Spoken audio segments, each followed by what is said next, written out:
The guys who spent the day hiding their dishes because Mariah Carey's out. We're on a Fez. Mariah Carey back on the street, Fez, the hottest day of the year. It's too hot to let Mariah Carey out. Let's face some facts. That is a mistake. Talk about crazy from the heat. People do go crazy from this damn heat. And it is... Listen to that, Fez. Oh, that's hot. That's the street on 57th Street outside the street. Really? We put a microphone out there, and that's exactly what it sounds like. Mariah Carey will be running down the street naked from the waist down, swinging a meat cleaver, screaming something in Spanish. Keep her in the air conditioning when it's cool. People do get nutty this time of year when it gets this hot. Well, and I'll tell you what, I am getting a band roll-on, and I am just going to hit the streets like Zorro, dabbing people's pits for them. Just going after Egyptians and helping them out, explaining how we live here? Yes, because it just isn't right. I never realized women could have such stinky pits. Yeah. Well, wait till tomorrow night when we're playing Stink is Pink. Oh, the Stink is Pink tomorrow on the Ron and Fez show. If you've ever enjoyed the TV show, and especially if you didn't, Weakest Link. Mm-hmm. We have a brand new game tomorrow night. Stink is Pink. We'll have a couple of lucky big-ass winners come in. And have 4 or 5 young ladies. And through the nose, through smelling each one of them, we'll find out who's got the Stink is Pink. And then that person will be told, you do have the Stink is Pink. Goodbye. And be made to leave, taking the walk of shame. Talk about a walk of shame. Naked from the waist down. That's very shameful if you are the first eliminated on the Stink is Pink. You are the Stink is Pink. Goodbye. So, yeah, Stink is Pink tomorrow night, and a little later on, we'll pick a couple lucky guys that want to come and do this. By the way, tell Billy Staples, Bart called just as I was leaving the office. He says, it's all set up. He's all ready to go. I would definitely check back with him anyway. And do we got Hannah Hahn? Is she going to be playing this with us? Yes, she is.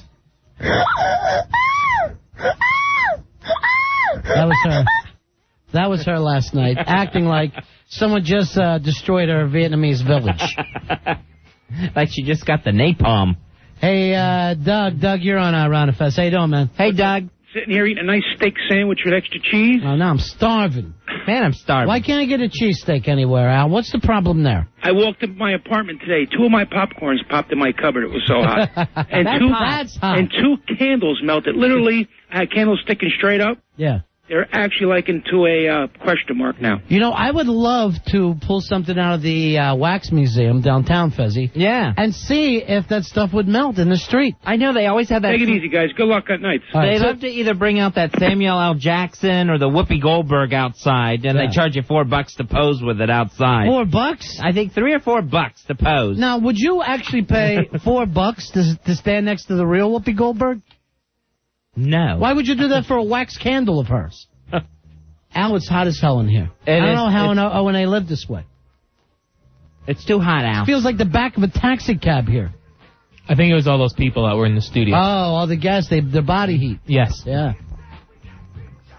I know, that's a good point. I didn't think of that. But, you know, the wax museum, it's got to have plenty of extra statues. Just stick one out in the middle of the heat wave, take those time-lapse pictures. Right. And let's see somebody melt. Let's see someone get disfigured. Are they too expensive to do that? Do those things cost a lot of money to make? You think they would do it as a great publicity stunt? Right. They seem to be throwing them out left and right. Yeah, I know. They're always building another one. Why not grab somebody that's not big anymore, like the old Eric Estrada, and stick that out there? Sure. The Chip statue. Let's see him melt. All right. What was the other guy with Eric Estrada? What was his name?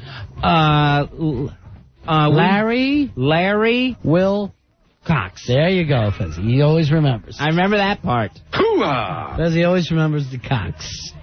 At first I said Gary Wilcox, and I knew that wasn't right. No job is harder than ours, sitting in here today in this heat, Fezzy. I don't know if there is a hotter job than what we have now. Seriously, what's the air? I want you to check it out. The fabulous Al Dukes, our producer. Head to the thermostat. What is the temperature in here? Says it's 70. No way. That's such a lie. It's got to be 74. Maybe that thermostat is set at 70. When are you going to get the air down, Al? I can feel it already cooling off a little. No, you can't. Look at Fez. He's sweating like a dog in here. I'm dripping right through my smock blouse. Dripping right through it. And if the mayor does another take off your clothes joke, you know, people are on edge during a heat wave. We don't need Mayor Rudy talking about, well, I suggest you take off your clothes, whatever's legal. Shut up. You and your whore, shut up, both of you. Both your whores. You know, this is the heat getting to me, Fez. See? Everyone's edgy. It is so hot, Fez. You know, and now we have to have relief, at least indoors. It's so hot to even walk to work. How long is it going to take you to do this? Which part? To cool off the room that we're sitting in. Yes. I'm hoping by 7:30. Wishing and hoping and thinking and praying. That's him. That's how he gets things done. That's it. He's wishing and hoping. Because all those people have left the room and now it'll cool off. When are you doing this radio producer seminar, which you call wishing, hoping, thinking, and praying? Is it a day for each one? Mondays is wishing? Yeah. It's more wishing and hoping. Yeah, that's great. Start doing some more praying and get something accomplished around here. Hey, Russell, you're on Ron and Fez. Hey, Russell. Yeah, how you doing? Get a truck full of ice, a wood chipper, and have a big-ass snowball fight on 57th Street. This is a perfect idea, Al. Would you take care of that for us? I'll look into it. Would you start wishing and praying that somebody shows up with a wood chipper and a bunch of ice? Yes. That would be great. That would be fun. Can I say see ya? Yeah, go ahead. Sure. See ya. Anytime you want, Russell. You can say it right now in the comfort of your own home. Hey, Tom, you're on Ron and Fez. Hey, Tom. What's going on, boys? Hey, buddy. Just ready to pick up a nice chicken parm. Now I'm starving. Now I'm starving. And I'm I really am. definitely afraid about Mariah Carey being let out today. I've been on edge. You should be, because I'm her in scared. this heat, it's going to be like an acid trip for her this She could heat. snap. She'll snap. Thanks, Tommy. Later. Say it. 877-692-1027. Hey, are cops allowed to have air conditioning in their car? I think so. Because I seen some hot cops today. Yeah. I seen some sweaty cops. Yeah, I'm sure, actually, that they have them. Those traffic cops that have to work out there at 57th and 6th. I would take my gun and just start shooting. You can't do that. Why not? You're so hot. You can't stand it anymore. And let's face it, those cops that work traffic duty, not the slimmest on the force. Right. That's not New York's slimmest. That's guys that they don't want chasing anybody else. Right. So they get in the middle of an intersection, and I can't imagine standing out in that heat all day. That may be the hottest job. I literally probably would be shooting so many poor perps if I'm a cop on a day like today. I doubt if they'd even be perps. I'll tell you what is a job that I would... There's so many jobs I would quit in this weather. But the guys that are running a pizza oven, I don't know how they do it. It's like a pizza oven in there. It is so damn hot. It's got to be 300 degrees in a job like that. And who on a day like this still wants a slice of pizza? Yeah, Get something nice and cool. A nice hot slice for yourself. All right, what about a toll booth operator? Do they get anything piped in there, or is that just an open window and hot car exhaust all day long? Well, they'll have a fan trying to blow. Oh, nice. One of those little fans you take to a football game with you, try to keep cool. I would say F this job, and I would just open up my booth and just let people drive through. Hey, Mike, you're on Ron and Fez. Hey, Mike. Mike. Ron Fez. What can we do for you, Mike? Big ass 8203. Hoo-ah! What can we do for you, 8203? Got a question. You see a lot of ice cream trucks in the city, right? This time of the year? Sure. I have a question. There's one in my neighborhood that drives around midnight. Yeah. Blasting the music and all. Now, my friend has a bet that he's dealing. No, they're dealing ice cream on a night like this. That's all. People want their ice cream late at night. They even kept the city pool open late. You don't think they've got some candy in there for these Hell adults? no. Believe me, I'd rather have ice cream than pot on a night like this. I'd love a bomb pop right now. But wouldn't it be great if they Now I'm did? starving. Thank you, Fuzzy. Why don't you put another image into my mind? Hey, and as far as the pizza guys running the oven, Yeah. most of them are black, so they can take the heat. White people are so scared for black people. I can't put up with racism in this kind of heat, Fezzy. I just can't do it. No, we're all on edge, and we don't need anything to put us over. Hey, Georgie, you're on a Fez. Hi, George. Let me just put this Sunday down here. Oh, please. Now I'm starving. Al, how come we have no Sundays? We got nothing. If everyone would stop saying those food things, then you guys wouldn't be hungry. Georgie, what's up, buddy? You guys are killing me complaining about the temperature in the studio there. It's very hot. Yes, we have a very hot job. Oh, my goodness. I work in a metal shop, metal fabrication with a metal ceiling. Oh, Lord. Did you guys build that ceiling yourself? Tin roof. Rusty. What are you, how hot's it getting there? Yeah, what are you doing in the Love Shack? Different metal fabrication parts for different companies and whatnot. I think I'd get so crazy I'd weld my eyes shut. I do get crazy. How is that going to keep you cool? Let me try. I wrote die on my shirt today. Die. Seriously, people get killed in heat like this, Fez. Yes, Corey Stringer. Now, thanks, Georgie. Now, and it's always, you hear 70 old people died. Right. Now they're talking about brownouts and blackouts around the city. Yeah, because the guy from Con Ed today was saying, listen, we'll probably be able to make it through today. F you. But keep it going, Con Ed.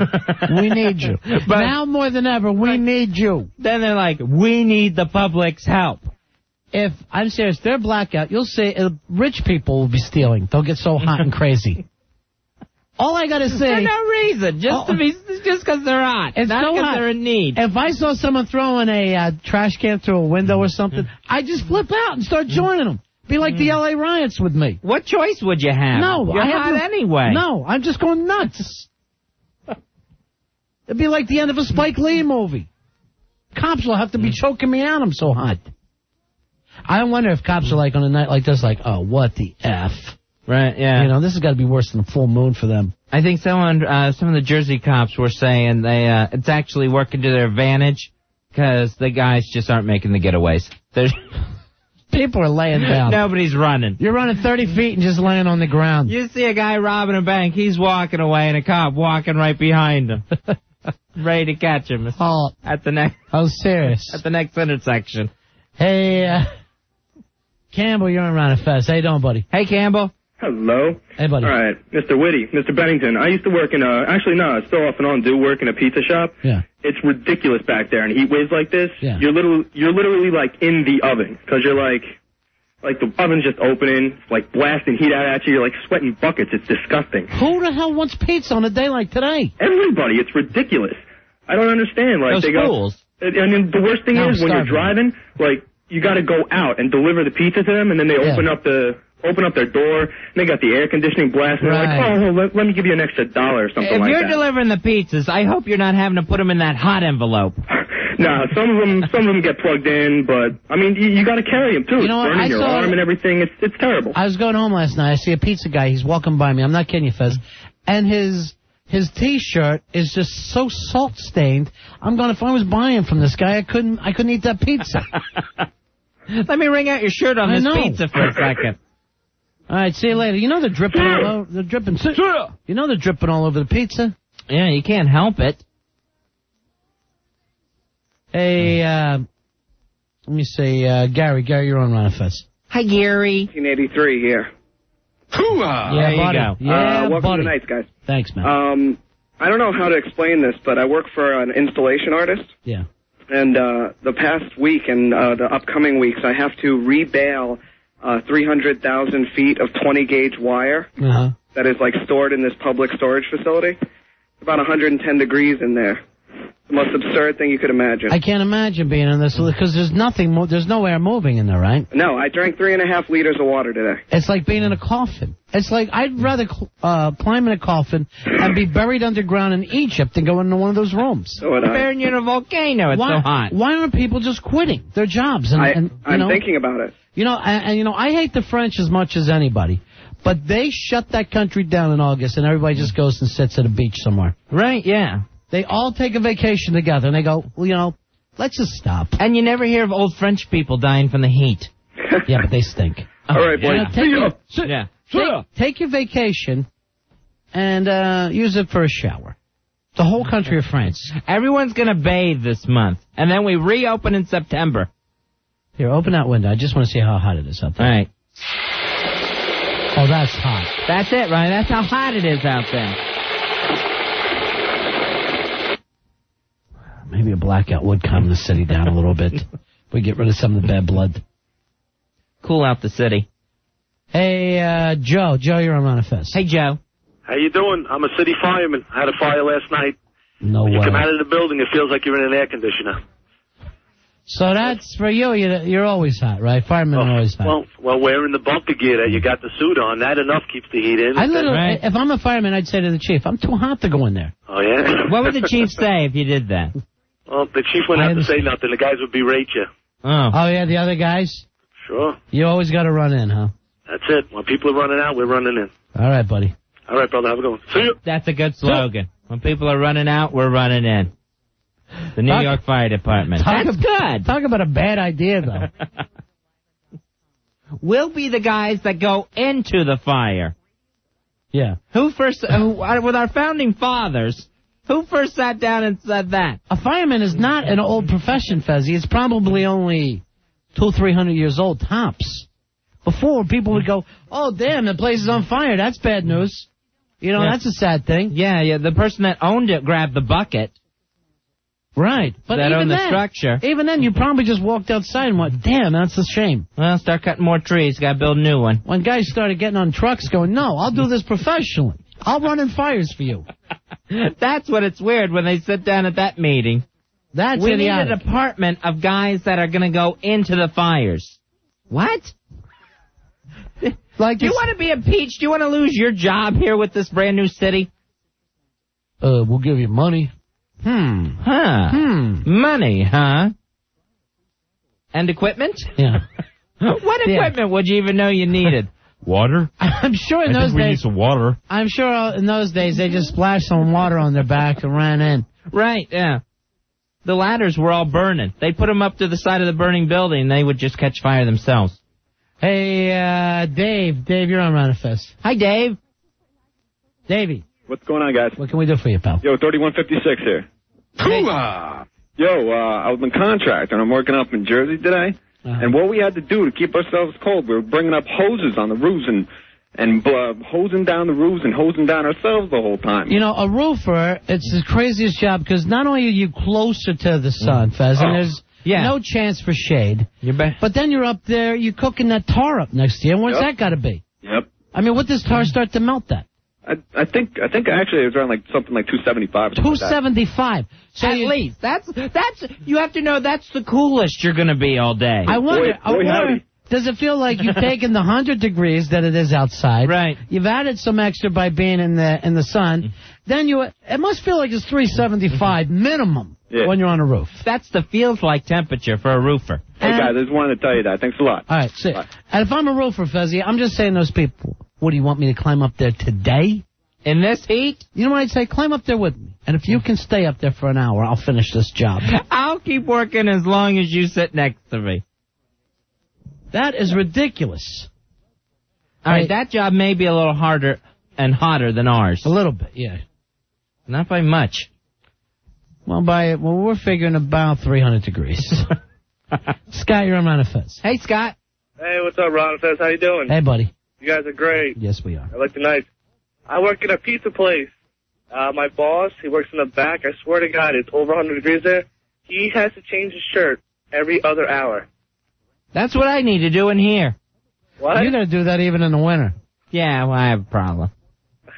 Now, Scott, are you just all burned from working near that pizza oven? You don't understand how much I sweat there, too, man. I deliver pizzas for them, and it's horrible. It's so freaking hot. Yeah, it's insane. There should be no pizza during this time of year. And you don't understand how many people want them. I couldn't believe it. I don't understand that. Maybe they think I'm not going to cook in my house. It's too hot.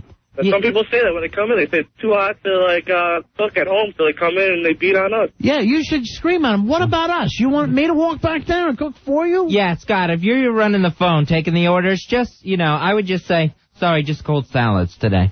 All right, guys, I'm out.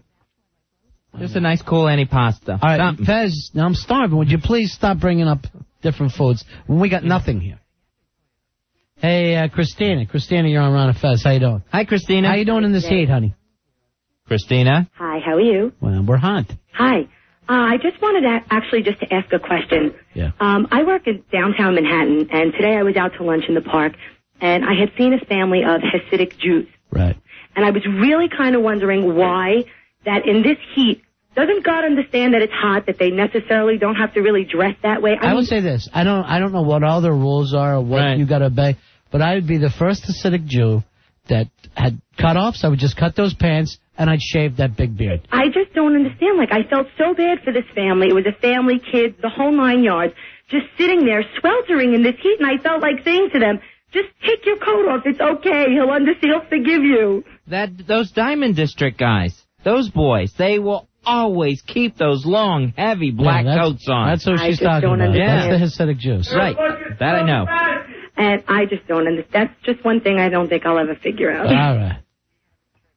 Thank you. And she just sums it up for us at the end. And that's just one thing I don't think I'll ever figure out. All right, here, look. That could be a nightly segment. Look who it is from Airsick, Fezzy. It's Paul Bond. He's giving us a call. Oh, nice. Hey, Paul, you're on Ron and Fez. How you doing, buddy? Hey, Paul. Hey, coincidentally enough, I was at a pizza parlor today. Doing what, The Paul? guy has, Don't make them cook extra pizzas. I'm sorry. It was lunchtime, but there was one thing I realized. When they flip the dough, it goes on their arm, okay? Now, that's bad enough, but then they wipe their brow with the back of their arm. Oh, jeez. Thinking that it's sanitary. Sweat. You're eating sweat. And the dough winds up on their arm, so inadvertently you're eating this flop sweat. That's what you get for making them cook. I would be so hot, I would take that thing and rub it on the back of my balls. That's the only thing I could do to cool off. Just some nice, cool dough. I would. I'd say, I'm making your pie right now. It's actually cooking. All right, thanks, Paul. Thanks for that song last night. Hey, no problem, guys. The Al Dukes 5-pump chump. And I heard we played the wrong version. Do we have the correct version tonight, Al? So we can play that? All right, we'll play that when we come back, Paul. All right, thanks a lot. Thanks, buddy. Thanks, Paul. Check out airsick.net. 877-692-1027. Ron and Fez. 1027 WNEW. 1027 WNEW announces our new fall lineup. Sports Guys mornings, Don and Mike middays, Opie and Anthony afternoons, Ron and Fez nights. 1027 WNEW. Ron and Fez here. The garage getting too full. Not enough room for the tools, the lawnmower, patio furniture, not even room for your car. Well, it's time to shed some light on your storage dilemma.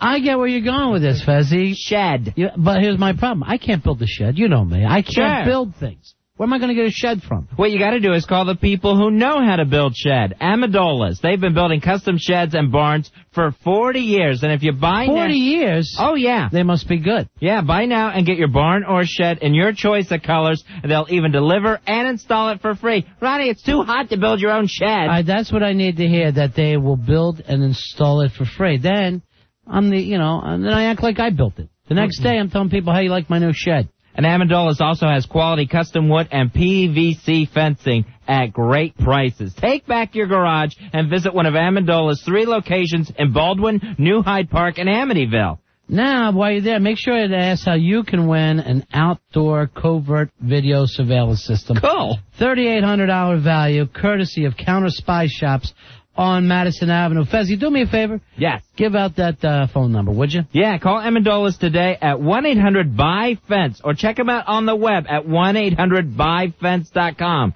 Amendolas, the fence people. Ron and Fez at night, including Saturday nights, 1027 WNEW.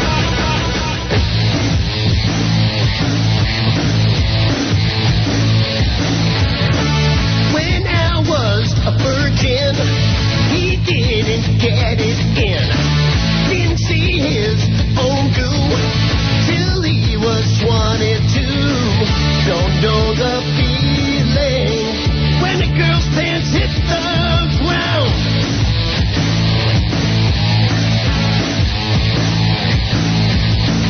And he's believing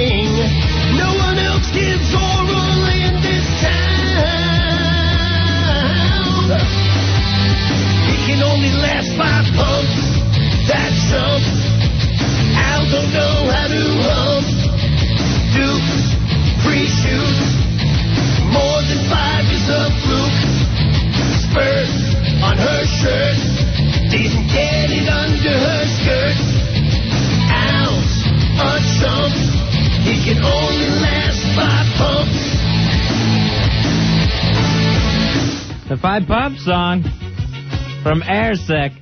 Tribute to Al Deuce. Very nice, Paul. Nice work. Where's Paul appearing at? He's got something to plug this weekend, Al? I don't have that info. I'll get it. You do what for the show? You prep it. Produce it. Produce it. Yeah, you don't prep it. Prep it? Run and get it from Billy. I asked him the plug. I prep it. What's that mean? He's never prepped anything in his life. I don't understand that one at all. Where is he appearing, Al? Al's crazy from the heat. He really is. He's going to be at Bananas in Hasbrook Heights, New Jersey, Friday at 9:30, Saturday at 8 and 10:30. Number is 201-727-1090. All right, go see him this weekend. It's always going to be funny. Paul Bond doing comedy. What's the name of the place again? Bananas. Where? Hasbrook Heights, New Jersey. Thank you very much. Has the heat got to you, Al? You're not yourself? He's crazy for the heat, Ronnie. You called it. Is this the worst job in the heat, being a prepper? You're a prep cook. Dr. Prepper? What does prepping mean? I have no idea what you're saying. Like preparing the show to go on the air and that preparing sort of the stuff. show. You didn't even have the phones in front of me tonight. There's two ONA's national phone line is in my way. So as I'm doing the show, I'm tugging around this. And during that last commercial break, I'm like, well, there's a minute left. Has anyone found Paul's song? No. What would be your worst job in the heat, really? I would say a lifeguard. Lifeguard. Probably the best job in the heat, Fezzy. No, you're sitting out there when the sun pounding down on you. In a bathing suit, and then you swim. Right, and you have that big giant umbrella. Right. You're right next to the water. There's no better job on a day like today than a lifeguard. You actually get to go wear suntan lotion to your job. But the sun's beating right down on you. You are not. You just heard, Fez, you're under an umbrella. You're under an umbrella. You get to wear a bathing suit. And you're talking like no other job. And you're talking with chicks that want to bang you. Right. It's the greatest job in history. Yeah, and then someone gets attacked by a shark and they expect you to go in and pull the guy out. How often does that happen? Once. I bet most lifeguards, I'll bet 90% have never been around a shark attack. It seems like it's in the paper all the time now here. Yes, there's been a lot of shark attacks recently. Do you know how many lifeguards are in the country? A lot. Yeah, and how many shark attacks a year? Not that many, probably. Right, thank you. Well, you just told me it happens every day. Now, if you're talking about that guy from Queens who got his leg bit off, that was in the Bahamas. Right. Not exactly normal shark attack thing. What was the whole beef about that, too? I saw his wife on TV for a second last night. Right. Krishna Thompson was the guy who went out. They were in the Bahamas for their 10th anniversary. Right. He gets up for an early morning swim on the beach. He starts getting eaten by a shark. Right. He punches this thing, Ronnie. He's going nuts. He's letting it have it. Yeah. Pulls himself on shore, and then, before he passes out, writes his hotel room number in the sand. So they know how to contact his wife. Oh, yeah, I saw that. He's like a hero. Right. So the wife comes, they tell the wife, they said, your husband needs help immediately. We need you to come down to the beach. His wife, Ave Maria, heads down to the beach. She thinks, anniversary surprise. No. I swear. She thinks he set up something, and this is just a call to get her down on the beach. She sees him down there with a mangled leg. Now she's upset. She's on the news saying none of the lifeguards would come help her husband, Krishna. He had to fight his own way out of the lifeguard thing? Yeah, that he was out there screaming for help and no one would come to help him. Why not? Well, they say the lifeguards at that resort are saying a completely different story. Yes, we did help him. They're all young guys. Who's going to go in if they see a shark, ripping a guy's leg off? A lifeguard would be the guy who went in. Yes. To get that man back on shore. What did the firemen just tell us? What did the New York firemen tell us? We run in as others run out. That's This is when you need a lifeguard. Yeah. When a shark is attacked. The lifeguards could have the same slogan, except you're, changing water and fire around. Yeah, but when it comes right down to it and you see a shark ripping a guy's limbs off, what could he do? He pulls the guy out of the water. But then the shark saves him. Gets him. What about a riptide? There's another dangerous situation. If you're a lifeguard, you're not diving into a riptide to save a kid? Yeah, I mean, if you can do it where it's safe for you. No, it's not safe. A guy's being drugged underwater. A lifeguard goes into the water and pulls that guy out. You can't be a lifeguard and never go into the water, Al Duke. If you're a fireman, you'd only put out field fires. I don't go into the houses. But if there's, a fire out in the field somewhere, I'll squirt it down. Right. If Al was a fireman, he'd put out candles. That would be about it. You need a candle put out? That lifeguard, if you take the job as a lifeguard, you got to go in and save those people. Yeah, think of the name of the job. Lifeguard. Right, you're guarding lives.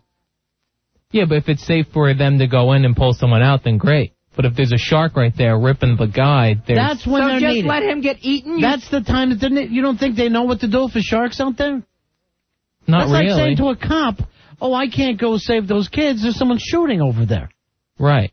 A cop goes and saves. If he can be safe when he goes to save them. All right, now you're driving me nuts. So this guy in the Bahamas said he had to go swim to the lifeguards. The lifeguards wouldn't come to him. That's so funny. But here's the thing. The lifeguards in the Bahamas, they probably can't swim. You got 4 Rastafarians, high as hell. The dreads will sink in a minute. Here's somebody who says they are a lifeguard.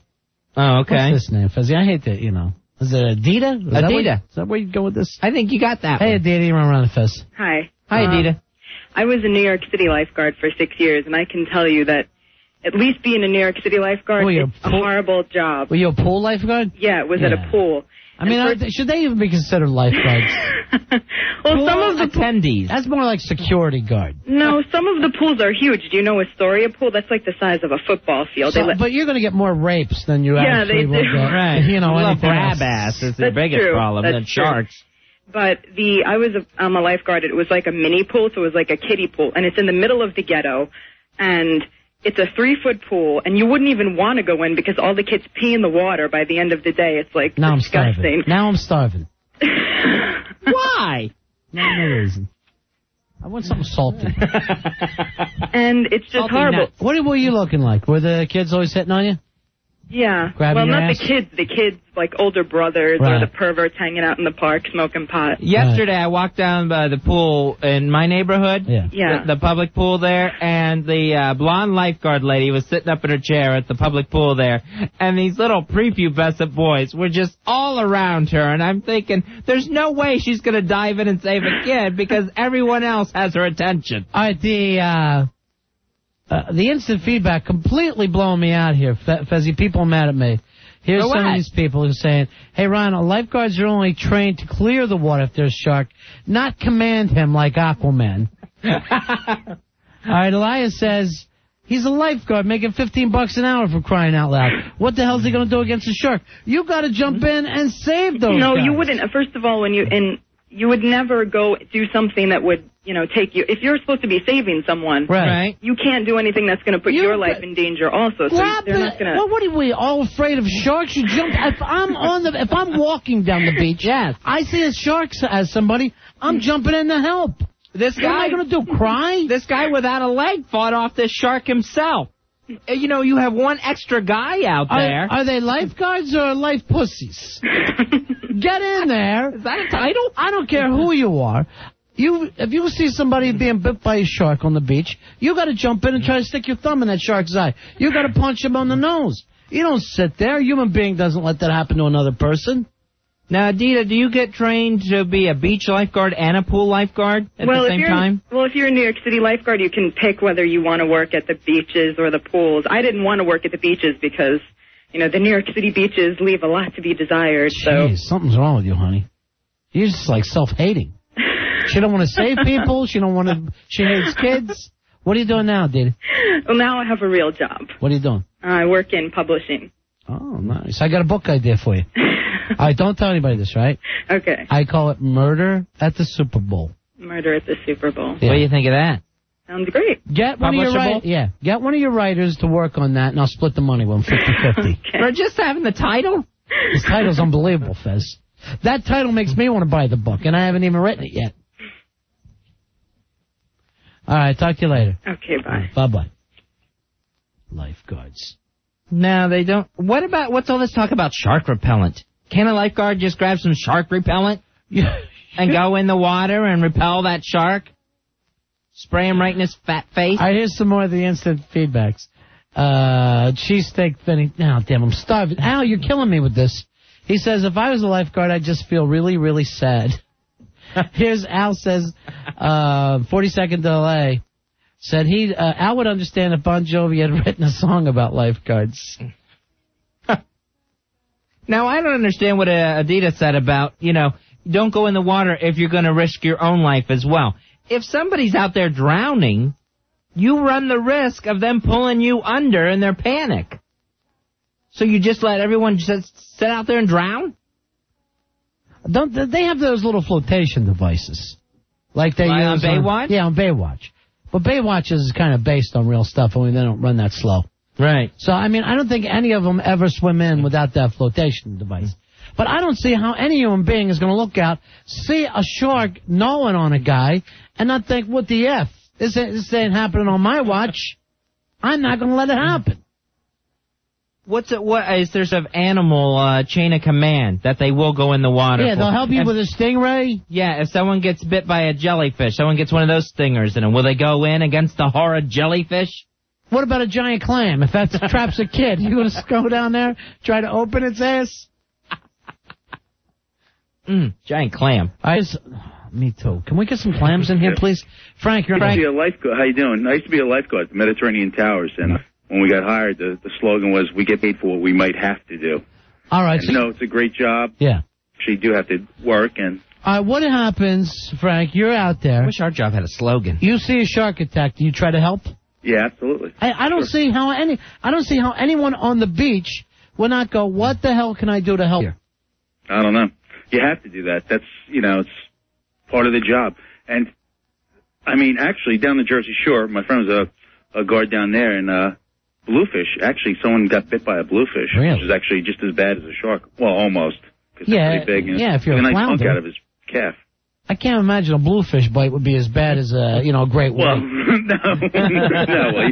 But then again, most of the sharks the around Jersey here... guys are telling their bluefish story. There was a bluefish off Wildwood one year. Son of a bitch must have been 3 feet long. Had no fear of man. Wait a minute, let's get this straight. Your gun in the water, bluefish is in the water. All right, thanks, Frankie. So, Frank, you say any lifeguard worth his salt would do it, right? Sure. Anyone that's a lifeguard would definitely do this. All right, thanks. All right. So there you go, Al. But if he gets hurt, he or she gets hurt trying to help, then that makes the situation worse. Yes, obviously, we don't want more people getting hurt, but a human being has to try and help another human being. Yeah, I agree with that, as long as that person doesn't get hurt in the process. What would you do if a shark is attacking a kid and you're standing on the beach? I'd run to get 911. What 911 would say, I can't go in there according to your laws. Right. What's 911 going to do that you, the lifeguard, won't? Well, they have more... More what? They got shark guns? What do they have? They would just be a man like yourself. Just more practice with that sort of thing. Why no? They practice on shark bites. All right. This week's going to be shark practice. Everyone line up for shark practice. What do? Tie a fin to a German Shepherd? And pretend it's shark practice? I'm sure they have different things that they do. I don't want to go through this. I got a heat headache right now from you, and I'm starving. And is this shark repellent just a myth? I would love to have something on Batman. I'll tell you what. I'd love to have some, and I'd use it every time I went in the ocean or in a pool, just to keep the other kids away. Just spraying a big circle all around you. Dinah, you're on Ron and Fez. Hey, Dinah. Hello. Hey, what's up? Hi. Go ahead, dear. Fezzy, Yes, dear. do you know that you don't need pools anymore? All the colored kids are out in the fire hydrant outside of the house. White people are so scared of black people. Dinah, colored kids? Where are you calling from? 1957? Uh-huh. But they're in the fire hydrants. I come upstairs to take a nice cold shower. Hey, if you go to Selma, they'll actually turn the hoses on them. Yeah, but there's no pressure now. I don't know whether to call the cops or throw a goddamn bar of soap out the window. White people are so scared of black people. All right, thank you, honey. I'm about to open up a hydrant myself. You're going to get Ani DeFranco'd on this show if you call in with your racisms. Hey, Linda, you're on Ron and Fez. Hi, Linda. Hi. Hi, Hello. What's good for you? I agree that what is a lifeguard going to be able to do? I mean, when you go into the forest, a forest ranger has a rifle. Right. A cop has a gun against a dog. What do they have, a Speedo? You pull the guy out of the water. The shark is not eating him, it's just biting him. Right. Also, it's going to take him how long to get to the guy? It probably took him only about 60 seconds. Right. Before the guy was back in shore. No, they said the guy had to fight him off himself and no one was trying to help him. That's the guy's complaint. That's his story. I don't see what the lifeguard could have done. Yeah, you could swim out, hit that damn shark on the nose, put your thumb in his eye, and pull this guy up and guard his life. No, it's not going to work. How is he going to guard his life? He's going to get eaten also. You know what to do? You and Al stand on the beach, blow whistles, and wet yourself. Help! Help! Thanks, honey. Bye. I don't think they're going to do it, Ron. No, I don't think they're going to. Show me how you would yell for help while you're wetting yourself, Al. All right, there comes the shark. Yeah. All right. Shark attack. Someone call 911. You idiot. Nobody would even look at you, you boring bastard. Let's go 911, 911. I would say, did someone leave the phone off the hook? I hear a monotone dial tone. I just keep yelling like, shark. All right, stop it. You're driving me nuts. I wish it was like the Red Lobster commercial. Shark, let's get him. And the whole crowd goes in the water. Thanks for bringing up Red Lobster, Fez. You know how starving I am tonight? I'm starving. I'm so starving. We got anything else? No food. How can we be this foodless? You know, I order something, but hearing about people sweating and food is, you know, I'm trapped between two worlds here. I don't know what to do. Might wet myself and blow whistles. The only thing I can think of to get out of this. Food attack. Patrick, you're on Ron and Fez. Hey, Patrick. How are you tonight? We're calling the gang, my friend.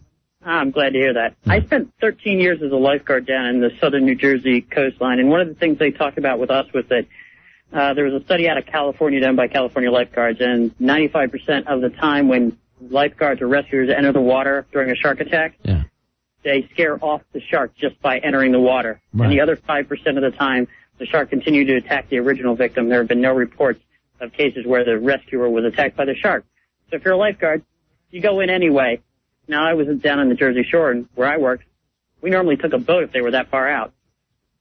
You see what he's saying, Al? You're completely safe. Right, because the shark's just smelling the blood of the victim. He's not going to go looking for new blood if he's got that body. But I heard that sharks, they see shadows, and as soon as they would see another shadow... They never do. You never hear of a shark biting two people, do you? Because they're biting people by accident. Because they bump into them. But if you're getting close enough... Here's what I want you to do. Swim out there with an oxygen tank, put it in his mouth, and then shoot that thing when he comes at you. That's all you got to do. I like to say Al yelling 3 barrels. He just took down 3 barrels. All right, thanks, Patrick. Sure, good luck. 3 barrels? 3 barrels? Someone call 911. Shark attack. Come on, seriously yell like you're yelling for help, Al. Like you could do some help. Shark attack, 911. God. Why are you just yelling in fragments? Why aren't you using sentences to alert the people is what I don't understand. To try to be clear. And to not clutter it up with full, you know, if you're shouting a whole bunch of stuff, people wouldn't know what I'm saying. Why wetting yourself at that point? I'm blowing your whistle. Hey, Bonnie. Bonnie, you're on Run of Fest. Bonnie?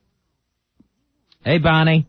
How you guys doing? We're cool, babe. I used to be a lifeguard at a wimpy little lake, and we were equipped with a boat, a surfboard, all kinds of stuff to go out to save victims. I think in the ocean you got jet skis and whatnot, and I think you're absolutely right. Run a jet ski into that shark's head.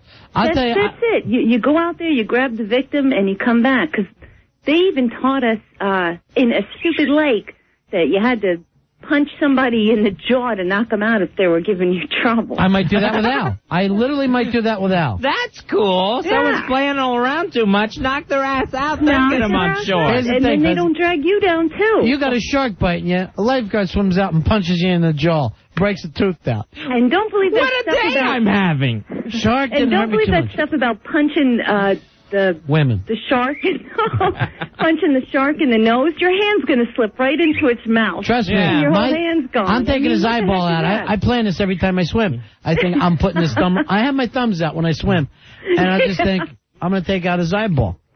Yeah, right, yeah. All right, thanks, guys. Thank you, Bonnie. That's a real lifeguard for you. 877-692-1027. We're Ron and Fez. Ron, Fez, 1027 WNEW. Ron and Fez at night, including Saturday nights, 1027 WNEW.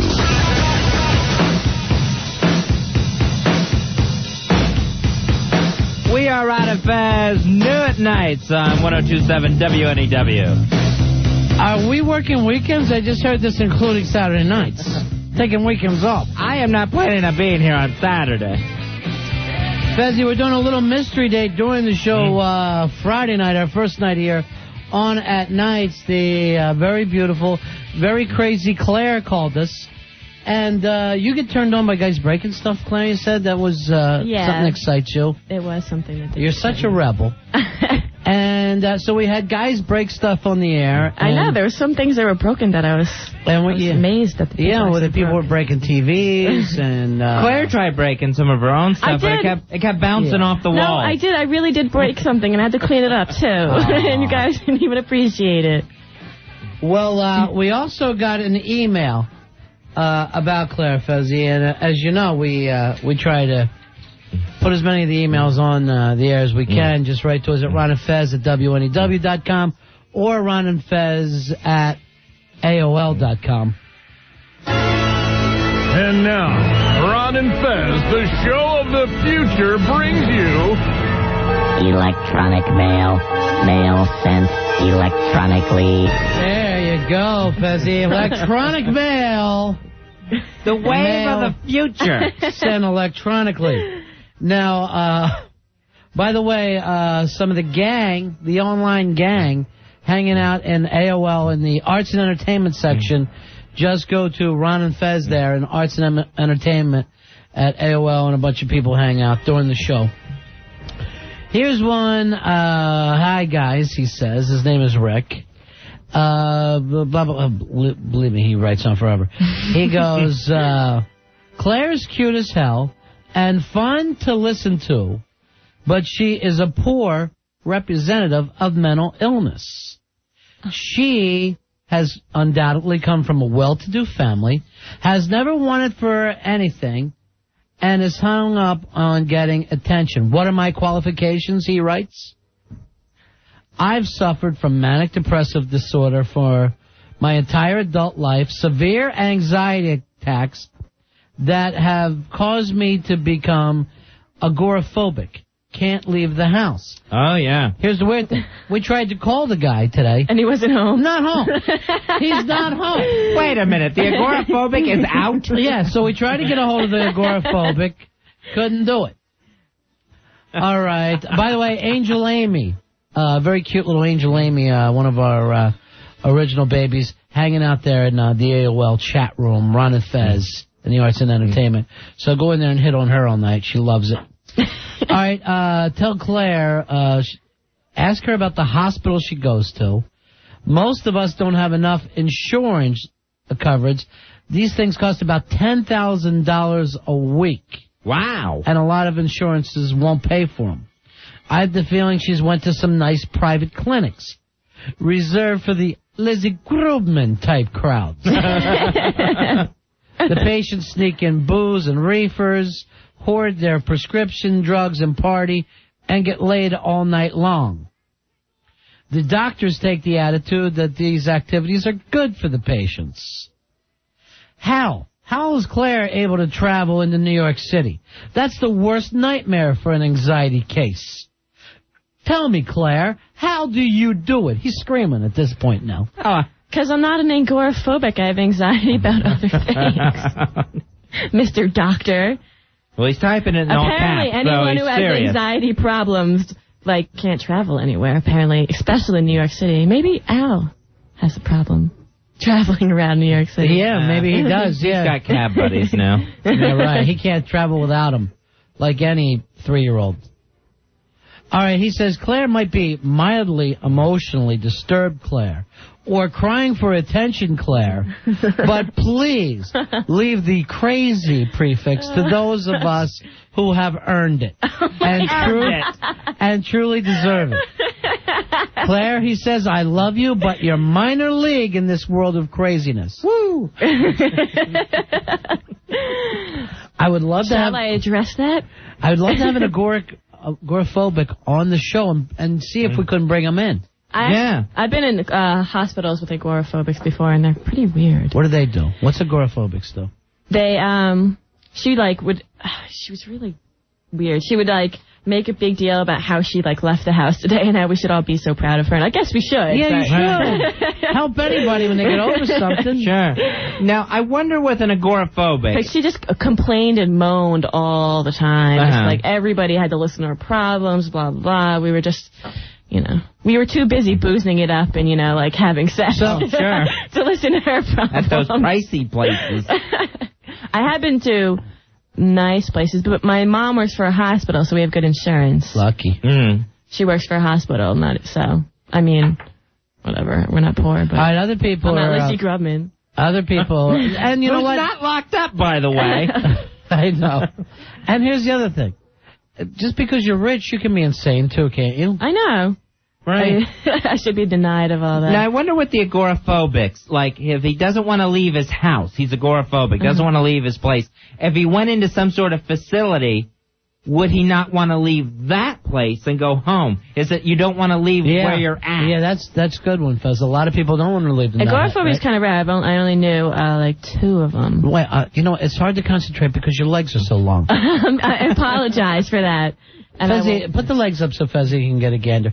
Fezzy, look at Wait a minute, I can't see them all in one viewing here. They are amazingly long legs. Yeah, thanks. I'm lanky. You are lanky. Cool boots, too. Thank you. My mom told me, I was leaving, I was like, how do I look? She's like, you look good for a hooker. Oh, Mom, that's why good. she's crazy. I know. My mom... Does she know where you're going? No. She never listens to you when you're on the air? She'd cry, wouldn't she? She would, and she'd say I was exploiting myself. Or, I don't even know. I don't listen to her most of the time. Do you ever scream in her face, if I'm crazy, you made me so? Oh, that's nice. That's a good one. Well, yeah, I would. I'd do that to my mom. We got in a fight. Fist fight? 2 nights ago where I actually threw the phone at her head. Wow. Because she got me so angry. Oh, my God. The fights between me and my mother are, dramatic, I don't even know. And turn made physical. for TV movie type fight. I would love to see it. I'd love to see you freaking out and screaming. I would. To pull your clothes off? No. Hers? I love when you get so crazy that you yank your own clothes off. I know. It happens. That's the perfect... Does it? That's the perfect insanity. When you just start... Then you know you're crazy. Did you ever see the movie Blue Velvet? And the woman is running out of the bushes and she's naked and she's all beat up. I should see all the crazy movies, but I haven't. Yeah. I know. We've talked about Blue Velvet. We were talking about the best crazy movies. I've never stopped talking about it.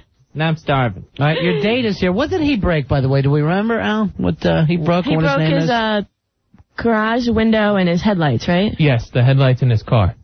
Oh, yeah. That's we actually have it here? Yes. Oh, okay. All right, so it's going to be headlights, taillights, and garage window. Yes. Oh, he's breaking that up now. Wow. Nice. All right, so that won him a date with me. Claire. Yes. No. All right. You heard the headlight go right at the end there.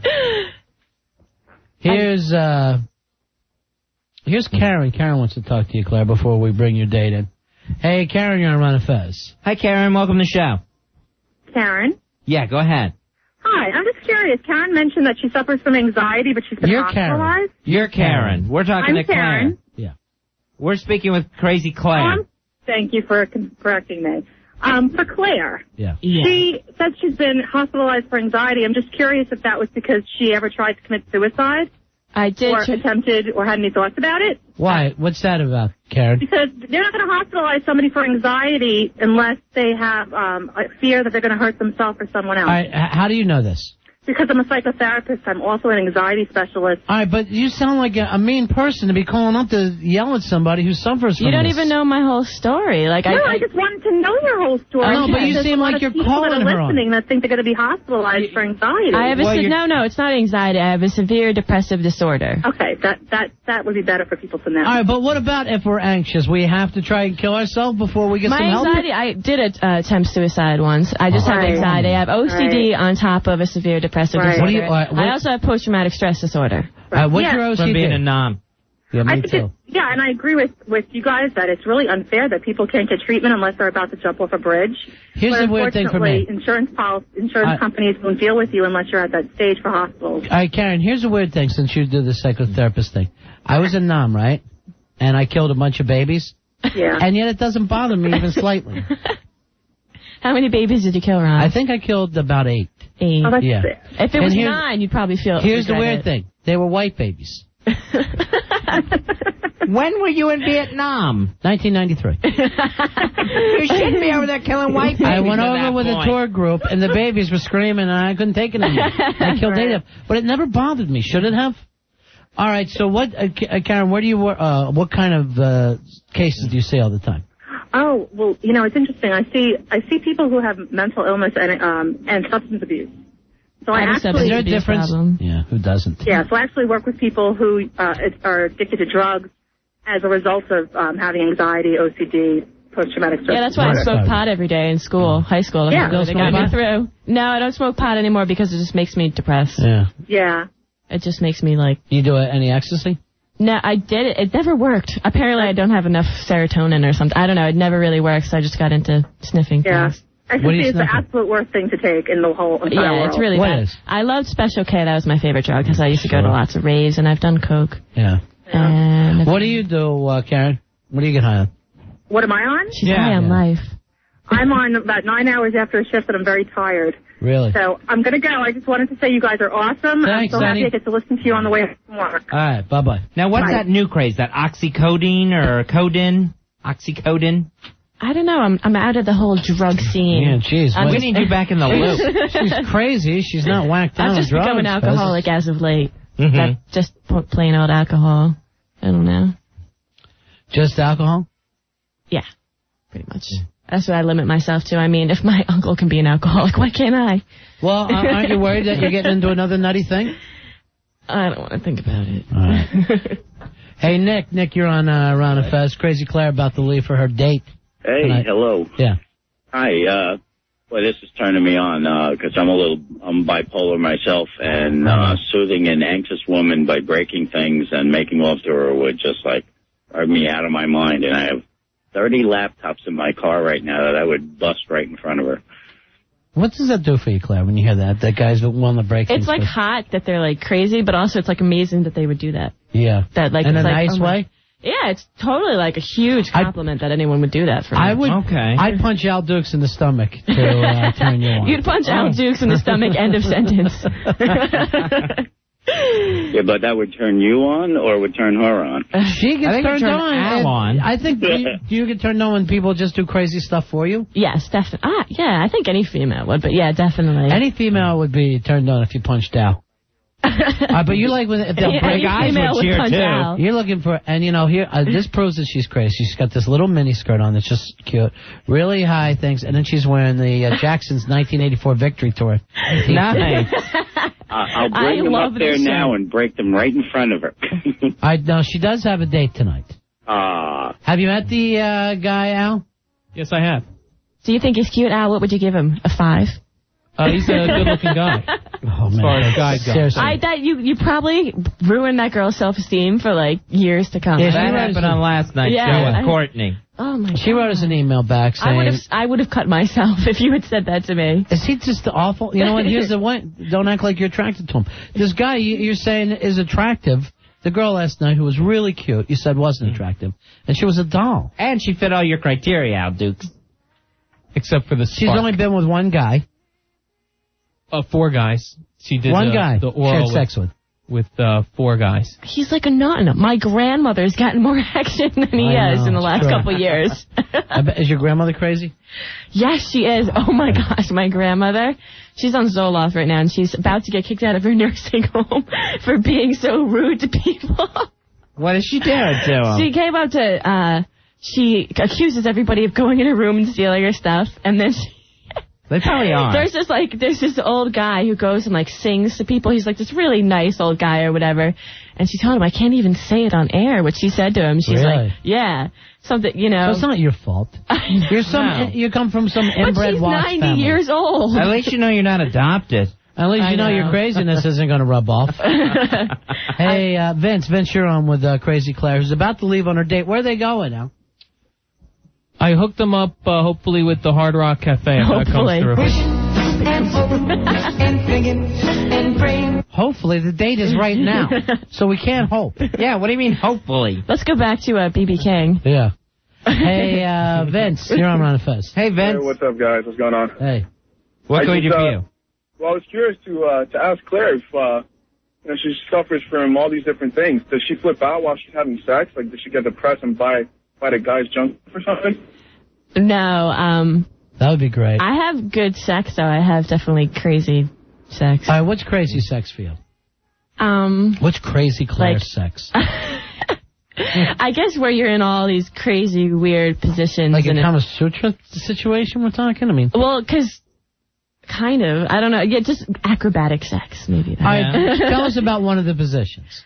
The craziest thing we did was we were sharing a hotel room with this other couple, and it was like this ghetto hotel room where it's like $60 a night, whatever. We just got a lot of beer and went in there, and so then we ended up going into the bathroom, and so we ended up having sex in the bathroom because the other couple was in the other room. Right.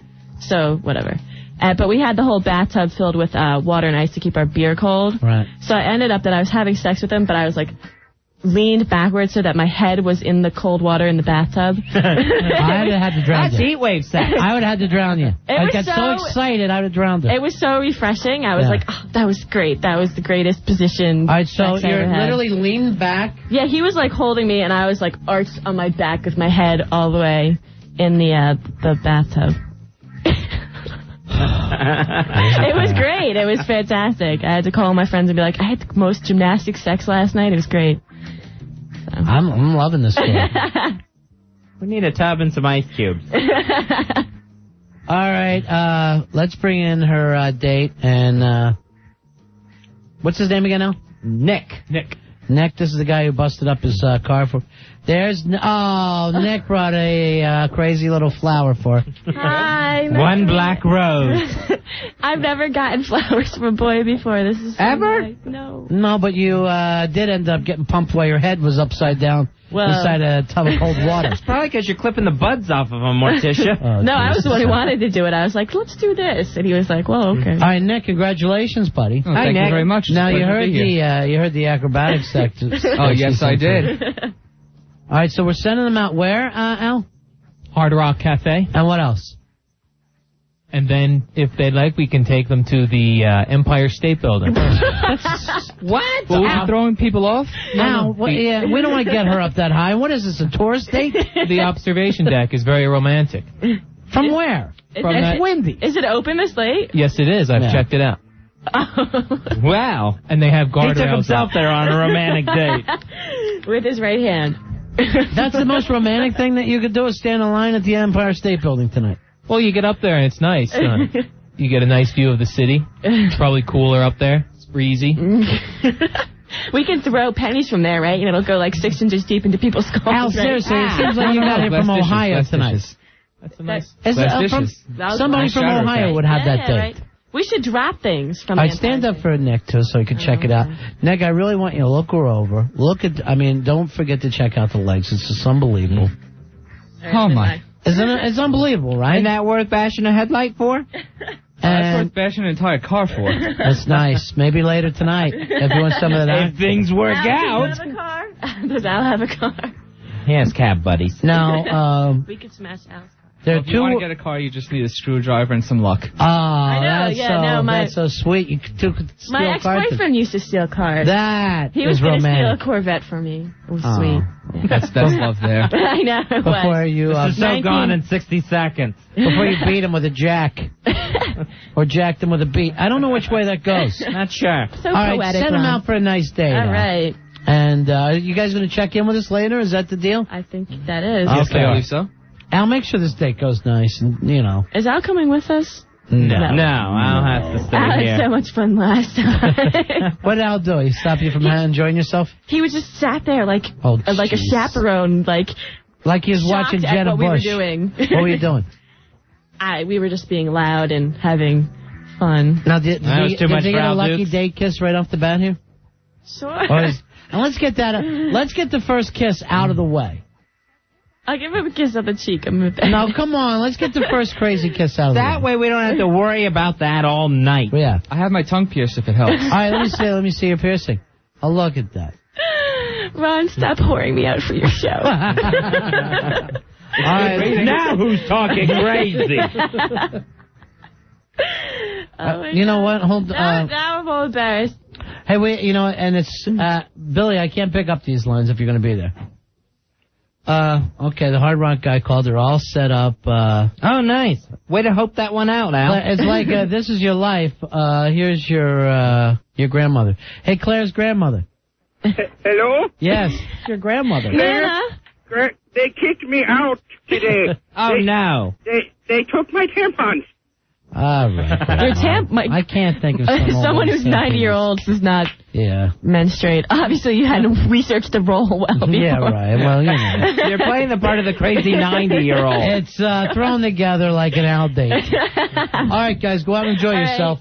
All right. Look what we do for the people that listen to this program, Fuzzy. Saying that nice of us? Set you up. You guys are just amazing. Yeah, well, look, you already kicked $4 back on that roll still. Thank you very much. Have a good time, Nick. It's nice meeting you, Nick. All right, buddy. Bye, guys. Sit. See you later. Take care. She's so gorgeous, though. Crazy as a loon. Oh, yeah. Yeah. Crazy as a loon, but gorgeous. Is she your favorite baby, Fez? Yeah, I think so. Crazy. Even over Baby Sarah, the original? Yeah, after tonight, yeah. There they go. Neither one knows what they're in for. Well, Earl, what are you laughing at? You love her. You're always hanging around with Claire's here. Earl comes in, the guests leave, and Earl comes in snickering. What's funny to you, Earl? Seriously. No, just watching Al. That poor bastard. Uncomfortable Al? Uncomfortable Al. He's like, I think they're going to the Hard Rock. No, they are. The Hard Rock guy called. Right. He just calls and goes, what the F? And I'm calling him the Hard Rock guy instead of his name. When he's nice enough to, Johnny turn Hard Rock. Johnny Hard Rock. Nice. So, yeah, they're going to have a very nice dinner at the Hard Rock Cafe. Put out the plastic plates and cups. Yeah, no kidding. No, he asked me outside. No knives with this meal. Serve soup. Get her private room. She ends up seeing the Jim Morrison picture. She goes crazy. It reminds her of an uncle. She's been over Elvis's motorcycle. Oh, the bent over story was killing me. Right with her head in a cold tub of ice water. I would have had to drown her. I don't know why, but that would have been the perfect thing, just as she's turning blue. Like a snuff film. She said it was refreshing, but that had to be the reason why She wanted that's to be her drowned. favorite. She was looking for the right guy. Right. She would have enjoyed the head under the water a little bit. I'd have been so turned on, I would have dropped my hatchet.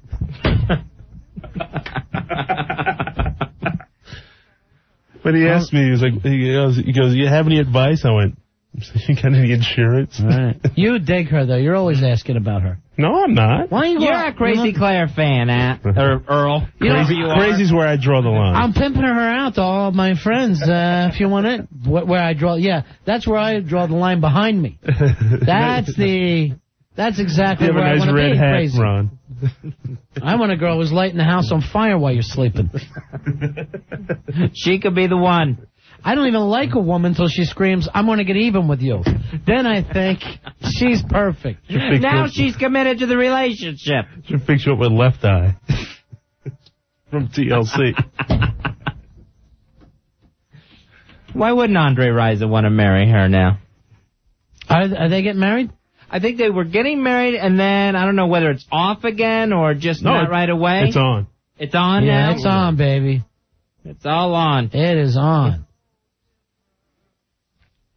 Burning down the honeymoon suite. And actually, tonight, Claire couldn't have looked any better. Tonight was her best looking night. 877-692-1027. We'll get some updates from that date, I guess, as it goes on, or at least when it's over. Sure, with. we'll get the 911 tapes on the air. Hey, have him sign something so in case she goes crazy and stabs him with a fork. Right. They don't come back and sue the company. All right, Fezzi, let's come back with your brand new game show. Oh, okay. WWGCD.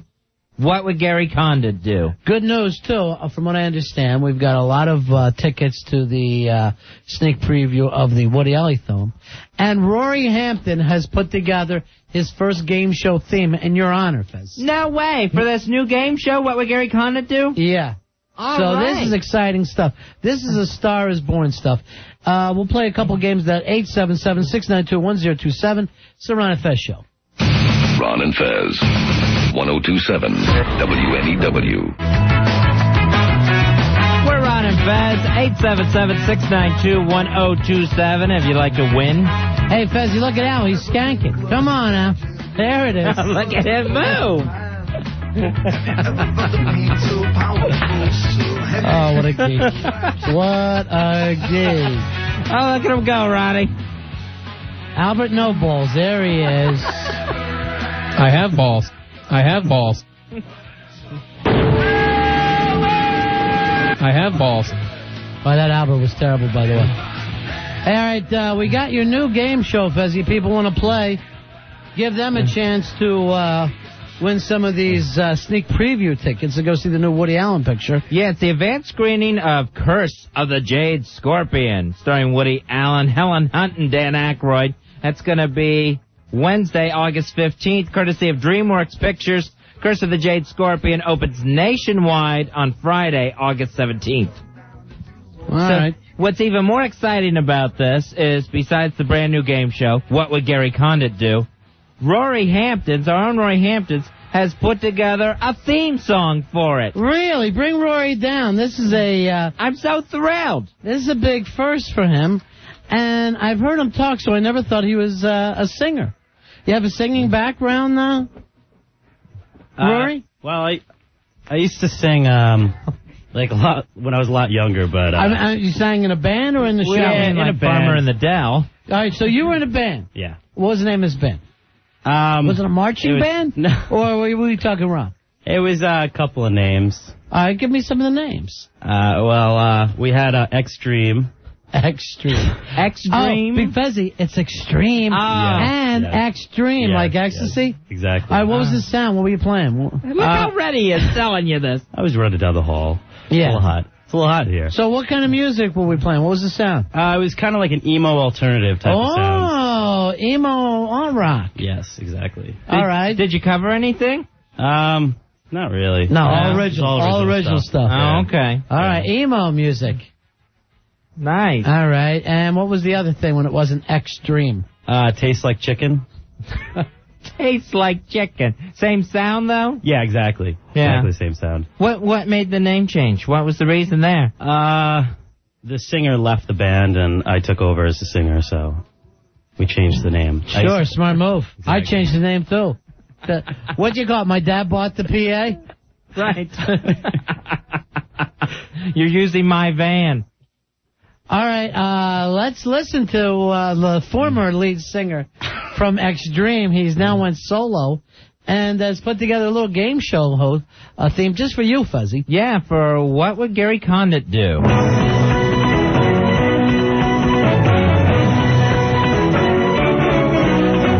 What would Gary Condit do if he was here right now? He'd kill it and sure follow through. That's what Gary Condit do.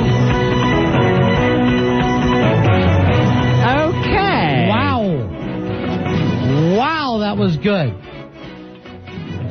I heard the emo in it. I teared up a little bit. I know we're going let me just stop the calls now because a lot of people are going to be phoning in saying, was that Extreme? Yeah. And, well, their former lead singer. Right. All right, let's hear it one more time, Fuzzy, because I want to, The first time I was just dancing so hard. Right, I yeah. really couldn't pay attention to all the lyrics. Okay, let's check this out.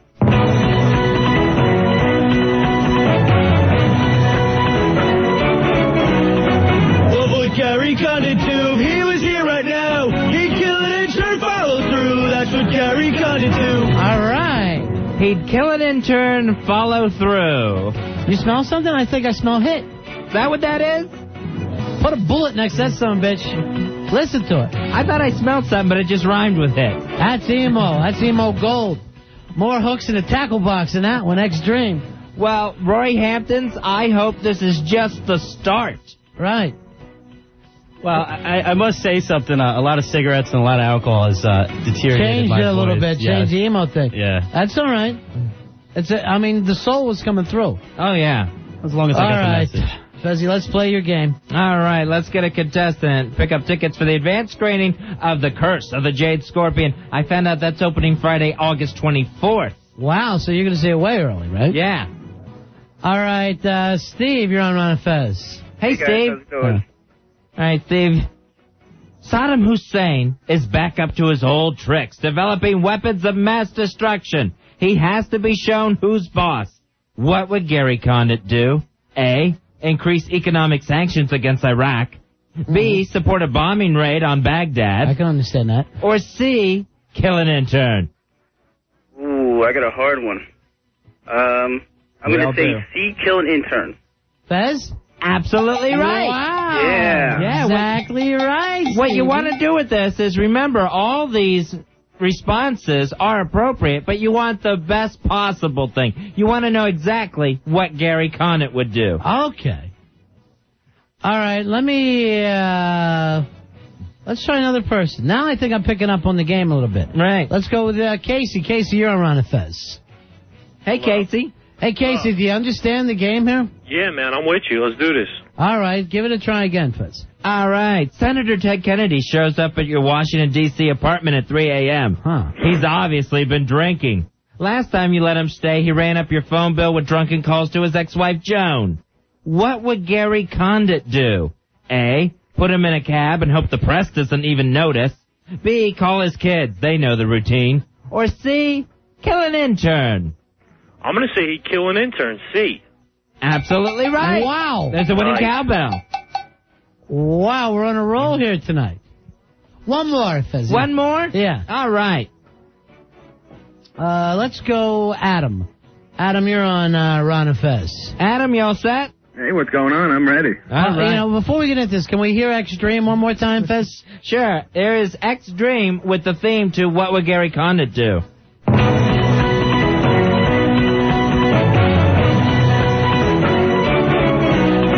What would Gary Condon do if he was here right now? He'd kill an intern, follow through. That's what Gary Condon do. Huh.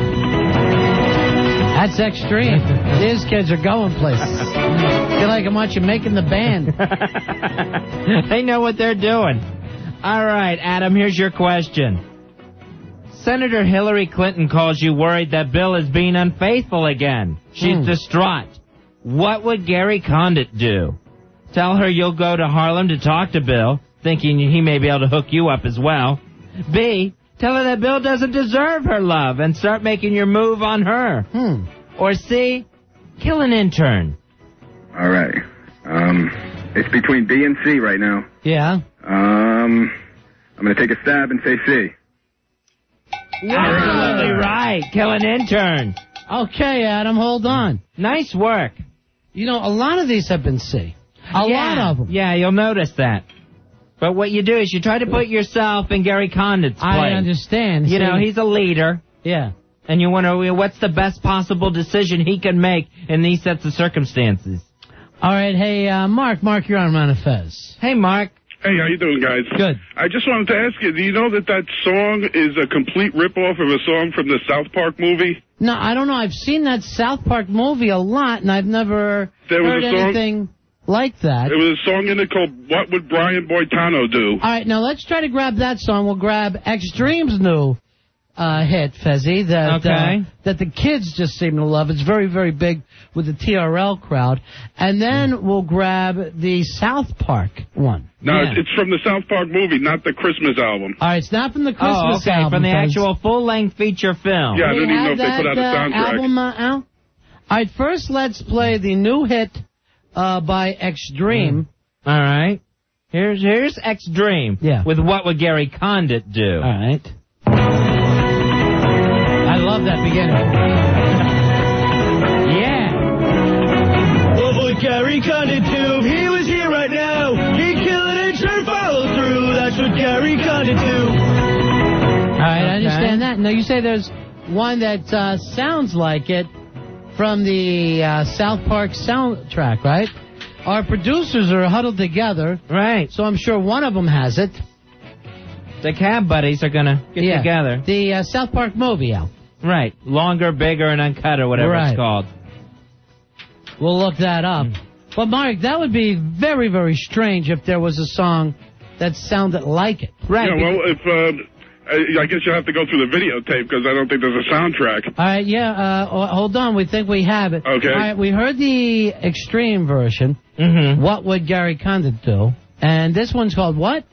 What would Brian Boitano? Is that what you said? Brian Boitano. The figure skater. All right, let's take a listen to let's listen to the one from South Park. Right, because that would be highly unusual because we just interviewed Roy Hamptons, the lead singer of X-Dream. Yeah. And he said they never did cover work. Oh, no, that's good. That it was all original. All George original Harrison stuff. doesn't either. All right, All right, now we heard Extreme's version, Fezzy. And now let's hear the South Park version. All right, this is the South Park version. What would Brian Boitano do if he was here right now? He'd make a plan and he'd follow through. That's what Brian Boitano do. I don't hear the similarities. Because one is Brian Boitano and the other is... Gary Condit. Yeah, Gary Condit. Not even the same number of letters. Yeah, it's... I think you're looking at something completely different. Okay, I guess I owe that guy an apology. An Apollo? Apollo what? G. Yeah, you owe him an Apollo G, don't you? Right. And not just him, but every young musician out there, Fezzy, trying to make the band. Sure. If you need any more theme songs, I'm sure I could write one for you, too. All right, I don't understand, Mark. All right, let's try it one more time, Fezzy. All right, let's hear the South Park one first, and then we go into the Extreme. All right, we'll do it that way this time. See if there's any similarities whatsoever. All right, here's first from the South Park soundtrack.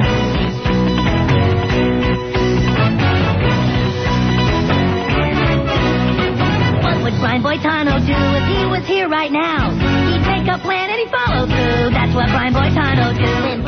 Okay. All right. And now? That sounded like a little kid singing. Right, yeah. It's a children's song. And now the X-Dream. What would Gary Condit do? Right. Right away, it's different. Little key. What would Gary Condit do if he was here right now? He'd kill it and sure follow through. That's what Gary Condit do. I don't hear it. Yeah, it's two completely different songs. Yeah, I'm sorry I wasted your time. Oh, that's okay. But at least the little kid can sing. All right, hold on. Here's some people calling in. Hey, Joe. Joe, you're on our round of Fez. Hey, guys. Hey, Joe. I think Extreme could have a little money-making opportunity here. South Park did a little copyright infringement. You know, if they sue South Park, there's plenty of money to be made there, Fez. Oh, yeah. Because it's very obvious they stole it from them. Yeah, they definitely stole something. Even though those guys got that That's My Bush show canceled. Right. There's still money there. Yeah. All right, thanks. All right, later, guys. All right, so... Thank you, Joe. Hey, Chris, you're on Round of Fez. Hey, Chris. Yeah. Hello? Yeah, go ahead, buddy. Piece over there. There's a website called Is It Real? And I'm talking about band names. I'm guessing Rory Hampton has a following because it said Tastes Like Chicken, and there is a band called Tastes Like Chicken. You know, whatever it is about the younger guys, they just want to have the stupidest possible names. Like they don't care if they don't make it. That's the point. Pinky Sticklers wasn't the real one, but Tastes Like Chicken is, so it's out there. He's got a following, and I think it's going to be big. All right, thanks. Got to make the money. Take it easy, Ron. Yeah. I hope Rory Hamptons finds his new niche here as a theme show writer. Right. And singer. I hope he keeps that up. Well, the kid's got the pipes for it. There's no doubt about that. Oh, yeah. But you know what I hear? Things a little hard out. Here's a young man trying to make it in this business, and people keep trying to, run him down. Right. It's a tough business. Accuse him of stealing that song. Right. Accuse him of making up a name. Tastes like chicken. Tastes like chicken. Stupid. Now, there is thievery out there, I wish Ronnie. my dad was rich. I'd waste my whole youth, too. I know. His dad comes, so what are you doing this summer? Tastes like chicken, Dad. Actually, I did waste mine, and my dad was broke. All right, now, Tim Burton, the director of Planet of the Apes, he's getting into it with Kevin Smith. Kevin Smith is now accusing Tim Burton of stealing that ending for Planet of the Apes that we should all know by now. Right. Al Dukes gave it to us early. But Kevin Smith says that ending came from one of his comic books, from his Jay and Silent Bob comic books. And that Tim Burton saw that and used it in his movie, and he's thinking of actually getting a lawyer and suing. Is that right? Yeah. So that's Kevin Smith saying that. And Good, Kevin. Tim Burton came back and said, I have not seen the image, and I guess he means the comic book, and anybody that knows me knows I do not read comic books, and I especially wouldn't read anything that was created by Kevin Smith. All right, first of all, Tim Burton, you made a little movie called Batman. Right. I'm sure you glanced at the comic book. Then you were all set up to make another movie called Superman. Right. That the first script was written by Kevin Smith. Yeah. So I guess it was when Tim Burton came on board that Superman project, one of the first things he asked for was a script rewrite since he had Kevin Smith's script. So they hate each other, I guess, right? Yeah. So now Kevin Smith says, I feel like I was robbed. I think I got robbed, is his quote. Kevin Smith, one thing about him, he never shuts the F up. So he's always got a battle going. So it says, this comic book in question is currently on display at viewaskew.com, Kevin Smith's official website. He says, my jaw hit the ground when I saw that scene in the Planet of the Apes movie. Because he says it was his. Now, this is the fight I would love to see. I would love to see these two guys scrapping at each other. Well, I would say Kevin Smith would win. I'm just worried he would blow up pretty quick. He's going to get winded really fast, Ronnie. But still, I mean, that would be like beating up a girl. Beating up Tim Burton. An art school girl. A very pale art school girl. Tim Burton would come out swinging and doing the windmill thing. Right. And break a wrist as soon as it connected with Kevin Smith. Oh, he'd be scratching him and pulling hair, and it'd be just ugly. Can you imagine the screams coming out of that bitch fight? But how the hell can you say you've never read a comic book in your life if you're the guy who made Batman? He must have read every Batman. That would be the smart thing to do. Yeah, that would have been the research. Yeah, on viewaskew.com, Ronnie, there's the picture. And it looks just like the Planet of the Apes. All right, let me go over there. I'm going to go over that one. Well, that's exactly the same ending. Yeah. The Abe Lincoln. So apparently that came out in a comic book a while back, and now it's in Planet of the Apes. You know, I thought when I was a kid, I mean, it was forever ago that I read the book Planet of the Apes, but I thought the guy went back to Washington and then, like, flew back into space or something. Or something very weird like that. I never read that book. You would like. There's a lot of books I've never read. I shouldn't single that one out. Yeah, that's true. That might be. You do read on tape?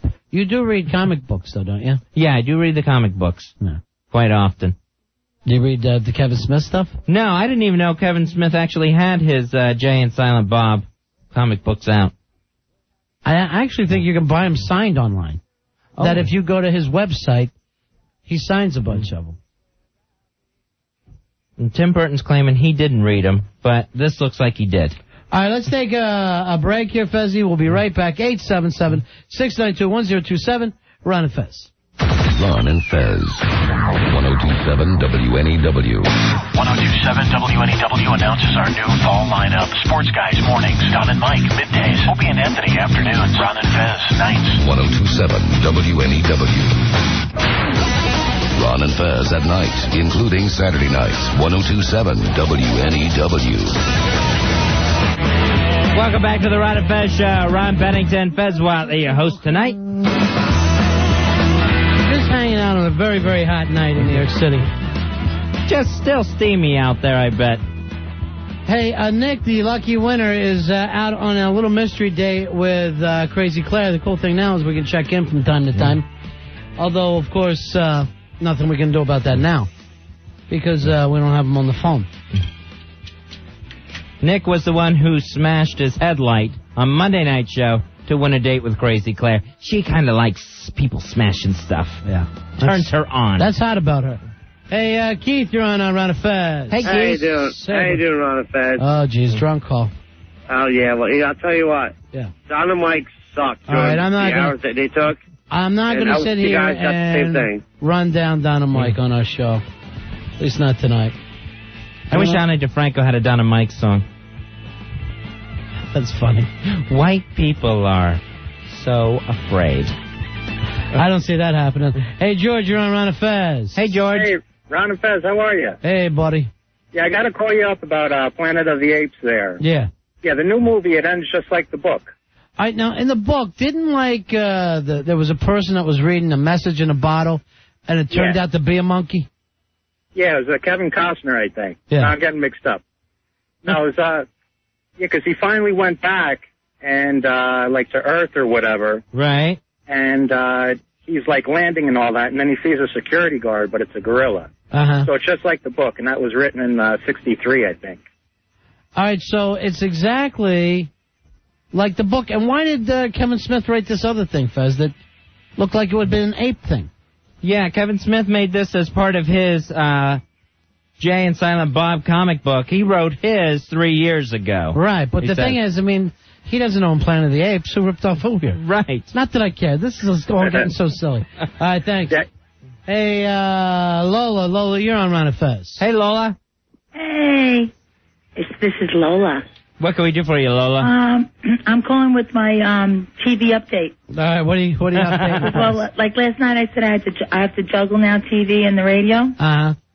So tonight I was watching. All right, wait a minute. You gave us some really bad reviews last time you called. You said Big Brother was voting somebody out. That didn't happen. And I called back, but I didn't ask to go on the air. And I told them that Thursday they're going to boot somebody off. Right now, I TiVo'd that son of a bitch and watched it. What a great Big Brother. That house is nuts this year, Fez, because remember last year they let the people at home vote everybody out. Right, yeah. So I guess because of that, everybody was on their best behavior, and they were all being as friendly with each other as they possibly could. Makes sense. And made the people at home not want to vote them out. This year, they're voting each other out, and they're just effing screaming at each other. Nice. And ready to throw down at all times. I know, and I was on hold so long, I missed a big fight that was going on the TV. So now it's our fault, Lola.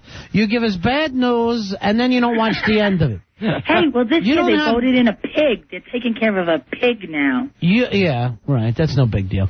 But you don't have the focus to be our TV journalist. You're too... you don't know what you're seeing on the screen. I know, but I only have 2 ears. It's hard, because I'm trying to listen to you guys, and I'm trying to watch a TV, and, You keep falling down. You're so confused, you're falling down. I know. Where are you calling from, Lola? Where am I calling from? All right, people in the instant feedback are calling her Iris's daughter. Iris? I guess Bay Ridge, then. No. Originally from Queens, Uh-huh. and now I live in Westchester. I'm snooty now. Yeah, I'm sure you are. I'm sure Until I open my mouth. Finest place in Westchester. I'm the white trash of Chappaqua. No, somebody beat you to that job, baby. Yeah. They got their own white trash. No, I was here first. I was here first. All right, thanks, Lola. Talk to you later. Wait. What? I was going to tell you about the show I watched tonight. What is it? I watched Wayne Brady show. Nobody cares about the Wayne Brady show. The Wayne Brady I'd rather show. see the Greg Brady show. Oh, but I thought you wanted to know, here's all we ever want. I'd rather watch the Wayne Williams show. Honey, here's all we want. Reality television and wrestling. That's the only big stories to us. Aww. All right, thanks, Lola. It was a new show. I was going to give it a 2 fezzies. All right, talk to you later. Do not grade shows by giving them fezzies, please. Let her choose TV over us. That may be one we just let go. Yeah, there's occasionally we have to let somebody go. It'll be Lola. We chalk her up to the lost pile. Couldn't be saved. Al, I kid you not, it's hot as dog's whiz in here. Why is it? You said it would be cooled off by 7:30. We've got Now the hottest after job 9. in New York. Thanks to you. Yeah, I don't know what's going on. Is the building on fire? Run downstairs and check. I honestly believe the building's on fire. I don't smell smoke. No one would leave here. I've heard fire drills go off in this place, I and know. nobody even looks up from a desk. If I saw a fire, I wouldn't leave here. I have balls. So what? It's nothing to bring up. You're saying you'd stay here during a fire? Hey, Vinny, you're on Ron and Fez. Hey, Vinny. Hey, what did Tommy Tom do today? Since I was working my ass off. What happened with Tommy Tom? I thought that was going to be a big feature of ours. We got to stay on top of all this stuff. See, here's the thing. Now with the new night show, right, the audience is so much more part of the cast than ever before. Yes, especially our big-ass card holders. Right. You know, we have people like that. In fact, a big-ass card holder tomorrow night is going to take the Hot Wire Challenge, win airfare for two worth up to $1,000 from Hot Wire. Then we also said we let a card holder come in tomorrow and do Stink is Pink. Yeah. Us. Let him come in and smell these girls' crotches and judge the Stink is Pink. So all this stuff should be happening now. I can't produce the show and sit here and bitch at you. I can only sit here and bitch at you. Say something back to us, Al. Please. Instead of breathing. I'm not sure what to say. Well, exactly. all we asked about was Tommy Tom. Are we checking in with Tommy Tom tonight? Here's the other thing. We also want reality shows and wrestling updates. I don't want to hear about the John Gacy show or whatever the hell she was promoting that Wayne tonight. Brady. Oh, the Wayne Gacy show. The John Wayne Gacy show. Send in the clowns. We're hacking up kids. We're burying them in crawl spaces. That would be a show I tune into. You know what I'm saying? I would set the TiVo for the John Wayne Gacy show. Al, can you not turn up the heat and annoy us? Can you only do one or the other? Which would you prefer? I prefer that you died, honestly. I prefer that you dropped dead right in front of me.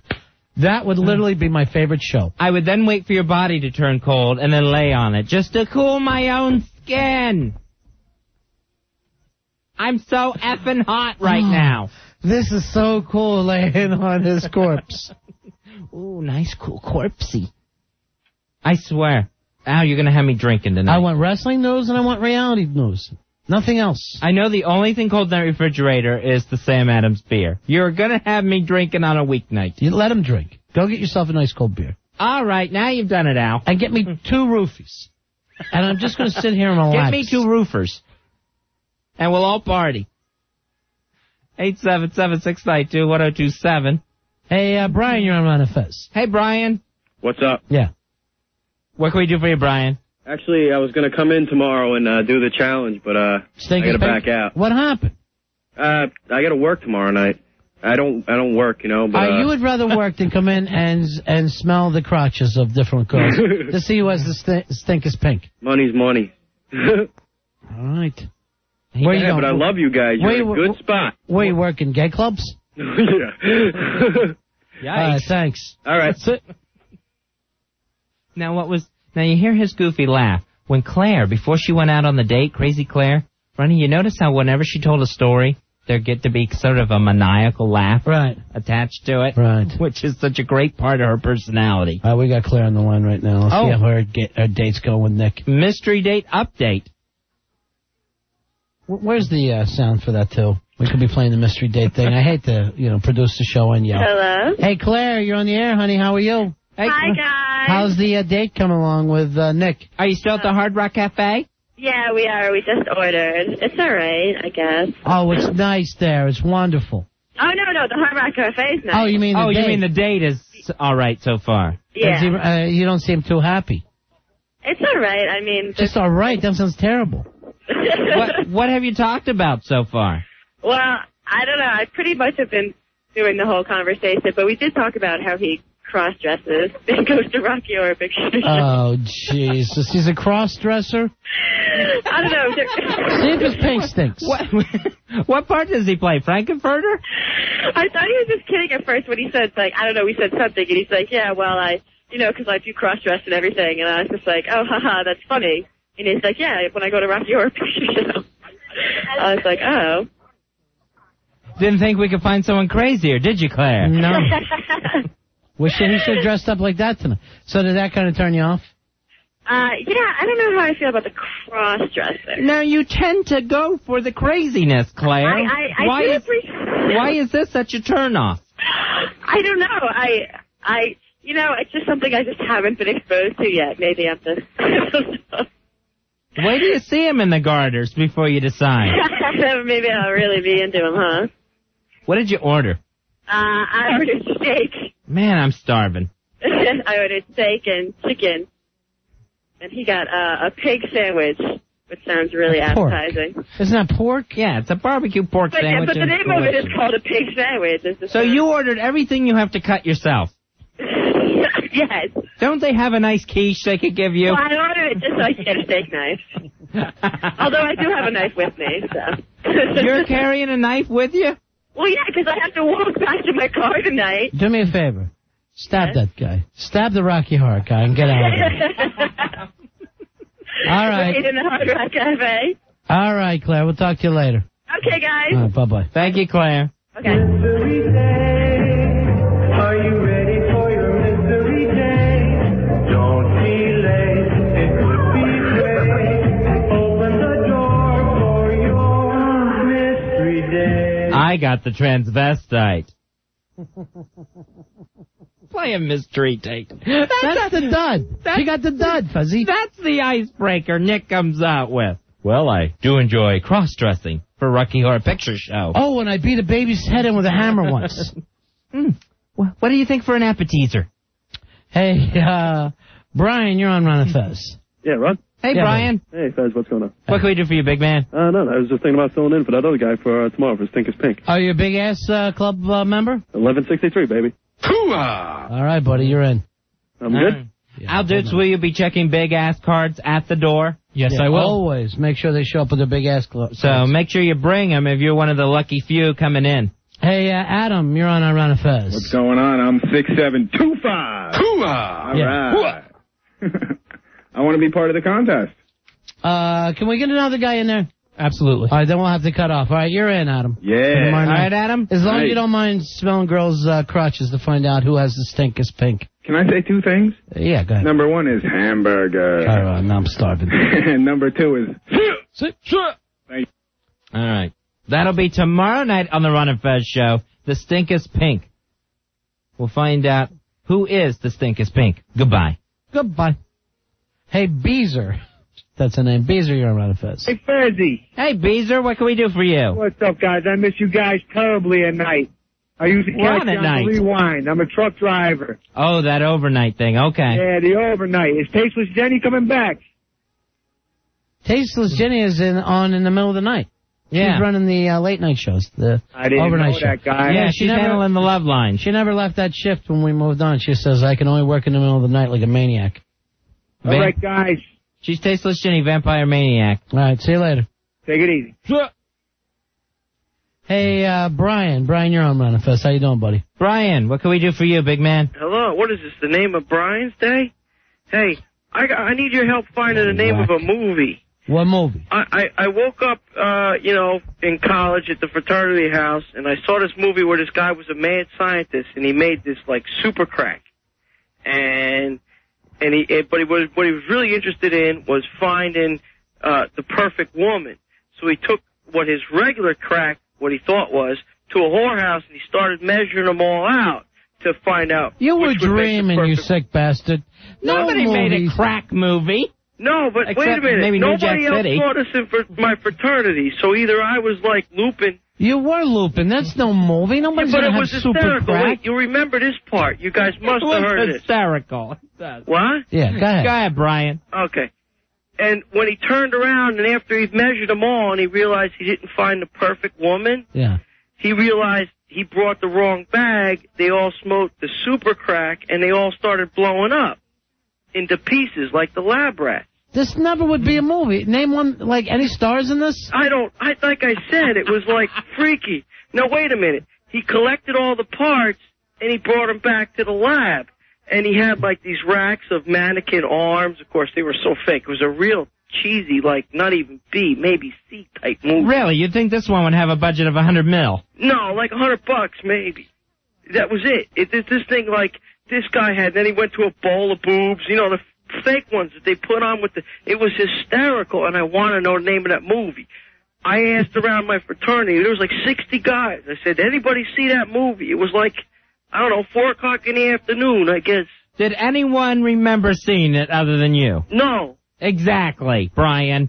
Oh, you sound like you were dreaming, brother. I explained it to such detail. I didn't get it. I was like looking for the movie. It was hysterical. All right, hold on.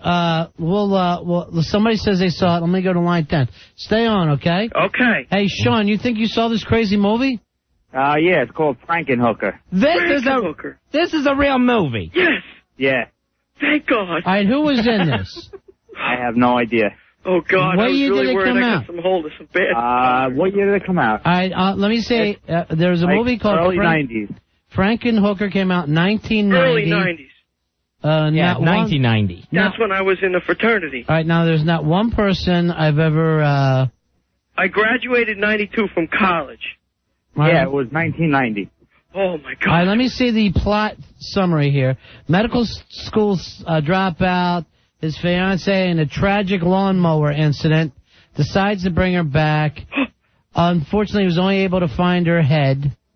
So he goes into the red light district and lures prostitutes in a hotel room so he can get the parts. This doesn't sound like the same movie. No, it's the same thing. That's it. Where does the super crack come in? The guy, like he's a high school dropout, like an Einstein dude.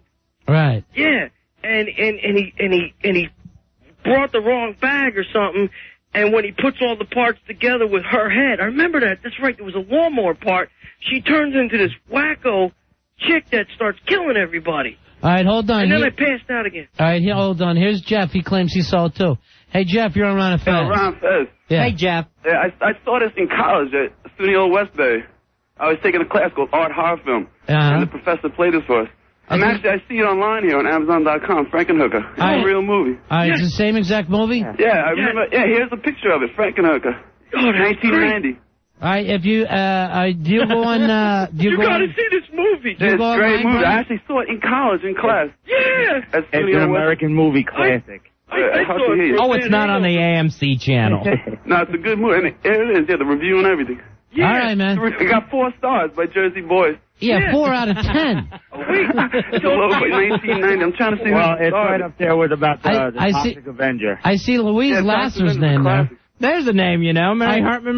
So there you... Henenlotter, who's that is? Here's what this also proves, Fuzzy. If you ever need anything answered, you call this show. Because when we don't know it, the people who listen do. And they jump right on it. Because none of us have a life. You can purchase it at Amazon.com for $12.99 on DVD. All right, go get it, Brian, all right? Oh, thank you so much. All right, see you later. Ron, that thing was... The part I remember funniest about the movie was when the guy found a bowl of, It wasn't that good a movie, the way this guy's carrying on. Yeah, I know. He's jacking to it. Thank you so much. Ron, real quick, hey, you guys are the best, man. Thank you very much. Thanks, Brian. Thank you, Brian. All right, go ahead, man. Yeah, Ron and Fed, you guys are the only show where the commercials come on. I can't wait for you to come back. It's crazy. I haven't felt this way. I can't listen to any other radio station. I can't tell you how much I love you guys. Oh, you're freaking me out now. It's getting scary. It's like we're his Frankenhooker. Yeah. Hey, when you were talking about the heat, I'm a high school teacher myself, which is even scarier, but I subbed today. It was just brutal in the high school. Oh, I can't imagine. They said the kids were are skipping. dying. They were melting to the death. They said the kids are just skipping class one after another. It's just no one can breathe. You got the summer school kids, huh? Yeah, I was doing the phys ed, though. I was just covering the class. Yeah, make them play dodgeball. Who has to take PE for summer school? The kids who fail. They got to run them in circles and just make them punish. All right, line up. Let's play b-ball. Fat kids against fags. Let's go. Yeah, you guys got to dress out. I hope we're not skinned. All right, say it, guys. Neither side wants to be skinned. Fat kids versus fags. No one wants to be skins in that pickup game. We're not being skins. Hey, I saw somebody said their girlfriend wanted to be in Stinkers Pink, and then I lost them on the drop-off. Yeah, he dropped off. What happened? Tell them to call back. Call back. I like some people off the street to play this game. I'm telling you right now that Hannah's going out first. She is going out. Yeah, please. I could smell her last night. I don't know whether it was the I dead think she's the toes wild card. I don't know whether it was the dead toes or what. I thought it was the pink. The toes may actually be rotting right off of her. It's hot as hell in here. It's hotter than any classroom. It's hotter than a Frankenhooker. Frankenhooker. What's great is that Brian kid could not describe this movie. He kept using the terms crack and super crack over and over again, which had nothing to do with the film, and yet the audience was still able to decipher the babble and come up with the title of that film, Frankenhooker. All right, Fezzy. When we come back, I want to talk about China. Oh, yeah. Formerly of the WWF. No longer with the World Wrestling Federation. Apparently they have decided to part ways. End of an era, because she really is a historical person for wrestling. Yeah. First woman to really take a strap, a man's strap, and nobody complained. Won that Intercontinental title and got to the point where she was just in matches and you didn't realize it was man versus woman anymore. She was just another one of the superstars you'd watch. 877-692-1027. We're Ron and Fez. Ron and Fez. 1027 WNEW. Ron and Fez here. If you're sitting around a fat house enjoying a great classic film like Frankenhooker, open up a Sam Adams. Class up the night all the way. You know, Sam Adams, Fezzy, when we're going through the hottest heat wave that we've had many years here in New York City, Sam Adams is the only thing to keep me alive. I'm actually enjoying one right now. You're at work now, Fez. There it is. Take a big hit off that and tell us what it tastes like, Fez. That tastes like summer, Ronnie. All right, we're one of the few jobs that you can drink at work.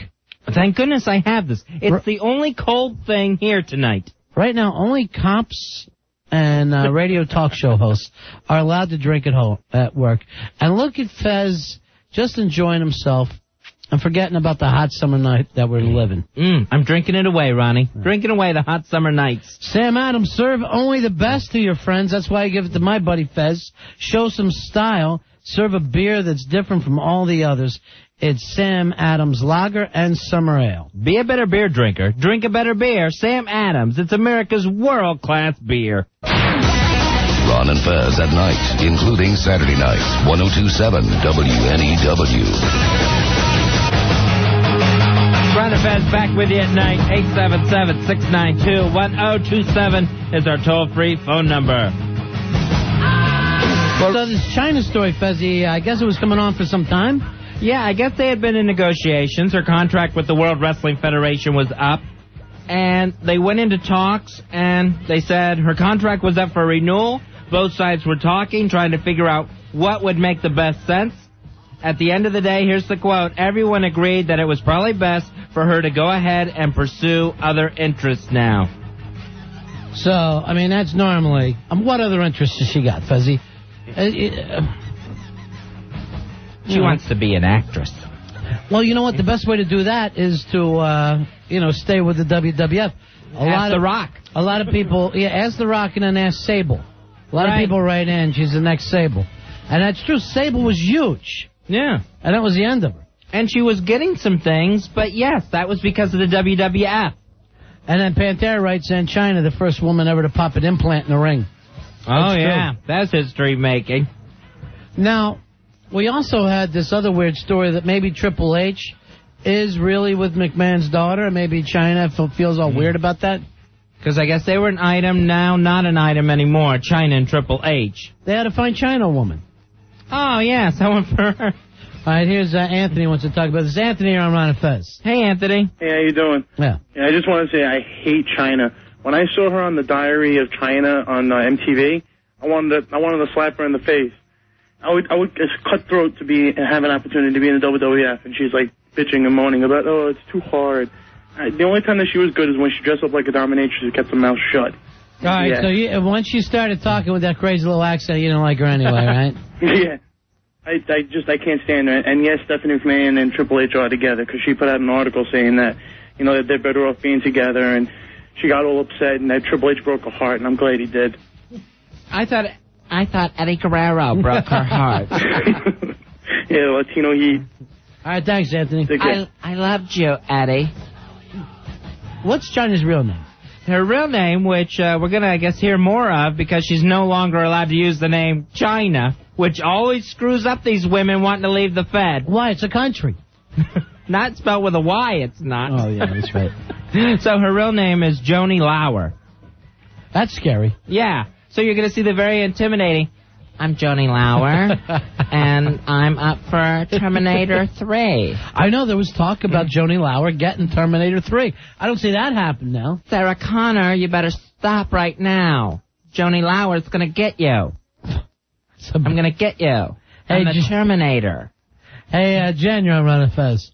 Hey, guys. Yeah. Big Hi, ass Jen. card holder. I don't remember. Yeah, okay. A lot of what I read was that she wanted to keep wrestling men, and they didn't want her to. They wanted her to, like, build up the women's division. Yeah. So, like, she was So arguing that's any with that. reason to quit. Yeah, was she champ? Yeah. Didn't she win the title at WrestleMania? And have we seen her since? I haven't seen her since WrestleMania. She didn't want it. But, you know, Lita would kill her. Right. In real life, Lita would kill her. Lita gets to keep her name. I'm just plain old Joni Lauer now. That's actually killing me. Hey, Don writes in, since she can't use the name China anymore, she can only go by her real name, Carl. Very funny there, Donnie. Yes. My name's Carl. Yeah. You remember me as China, love interest of Latino Heat Eddie Guerrero, and first women intercontinental champion. What's next for you, China? What will you do next? Next? Yeah. One thing I want to do, you remember last November I posed for Playboy. Yeah. Now what Joni Lauer wants to do is pose for Playgirl. Be the first person to pose for both magazines. I think she lifted something so heavy a penis popped out. She actually grew a penis. And be anatomically correct. I have plenty going on, though, Ron. Yeah. Plenty on the table for Joni Lauer. What are you doing, Joni Lauer? Formerly China. Yeah. I'm thinking of replacing Corey Stringer. It's me. You got the build for it. Joni Lauer, the Minnesota Vikings. Okay, Joni. You broke my heart, Dennis Green. You broke my heart. I could fill in for the Statue of Liberty on nights off.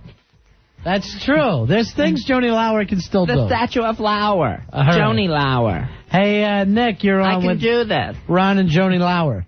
Joni Lauer's gonna terminate an Oscar. All right, that is tomorrow night. Sorry, guys. But I love the I love it when they can't wait for their Oscar blurbs. What we got to find out later tonight what movies we're doing tomorrow so people can be ready for that. Don't nod your head. Oh my Do gosh, it. we're giving homework assignments. I've actually, if I'm going over the show tonight, Al, I'm not happy with it. And I know I'm not over you, like he said to me, I can't control Billy. But still. I can't control the staple man. I'm trying to be Mr. laid-back guy. I got Joni Lauer all upset about her new career. I'm handling that now. Maybe I could just come produce this show. Joni Lauer, the fabulous Joni Lauer. Have you done any entertainment shows before, Johnny? Sure. I've done, I was on Third Rock from the Sun. Which one were you? Which rock were you? You broke my heart, Ron Bennington, with that comment. You broke my heart. Hey, Commissioner Regal. Hey, Rob. Rob, you're on Ron and Fez. Hey, Rob. How are you, Ron? Fez, how's everything, guys? Hey, buddy. Few actually quick, short things here. That whole China situation, I think she was a real fool for leaving the WWF because she had nothing bigger and better than this.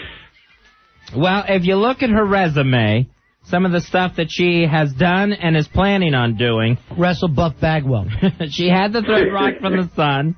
She made an appearance on Pac Blue on the USA Cable Network. I remember that show.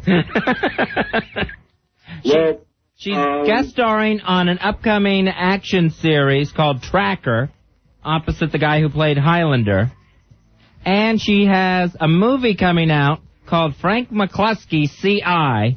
that stars Randy Quaid, Dolly Parton, and Joni Lauer. Joni China Lauer. I wonder if they have to go fix the credits on that.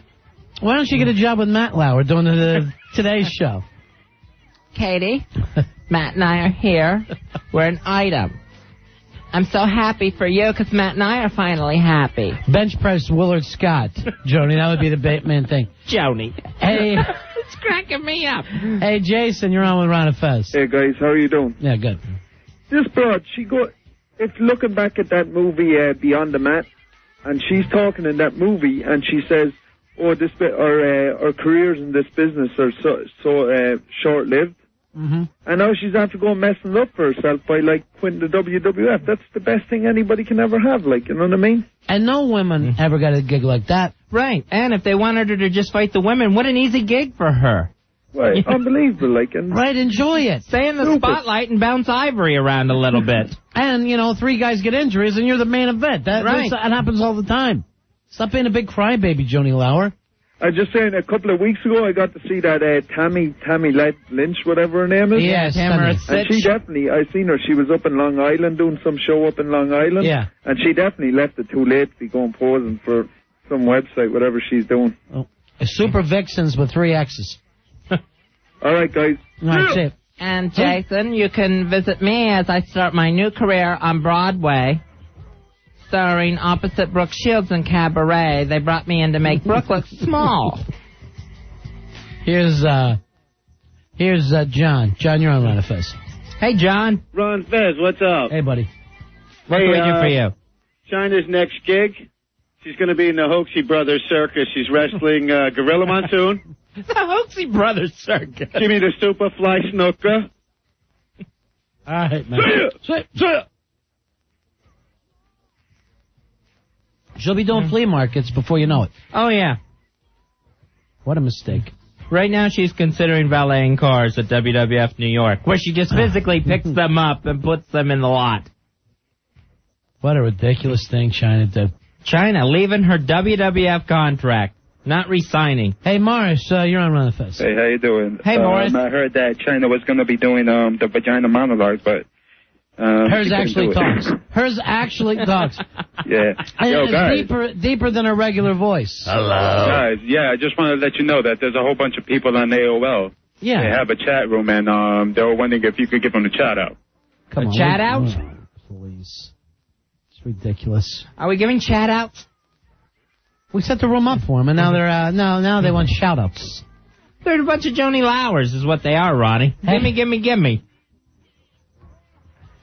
Hey, Kim, you're on Ron and Fez. Hi, Ron. Hi, Fezzy. Hey, baby. Hi, I heard that China won as much money as Triple H and The Rock, and she wanted to continue wrestling guys, but since she lost so much weight and started to look more feminine, none of the guys wanted to wrestle her. They didn't want to sell for her, so...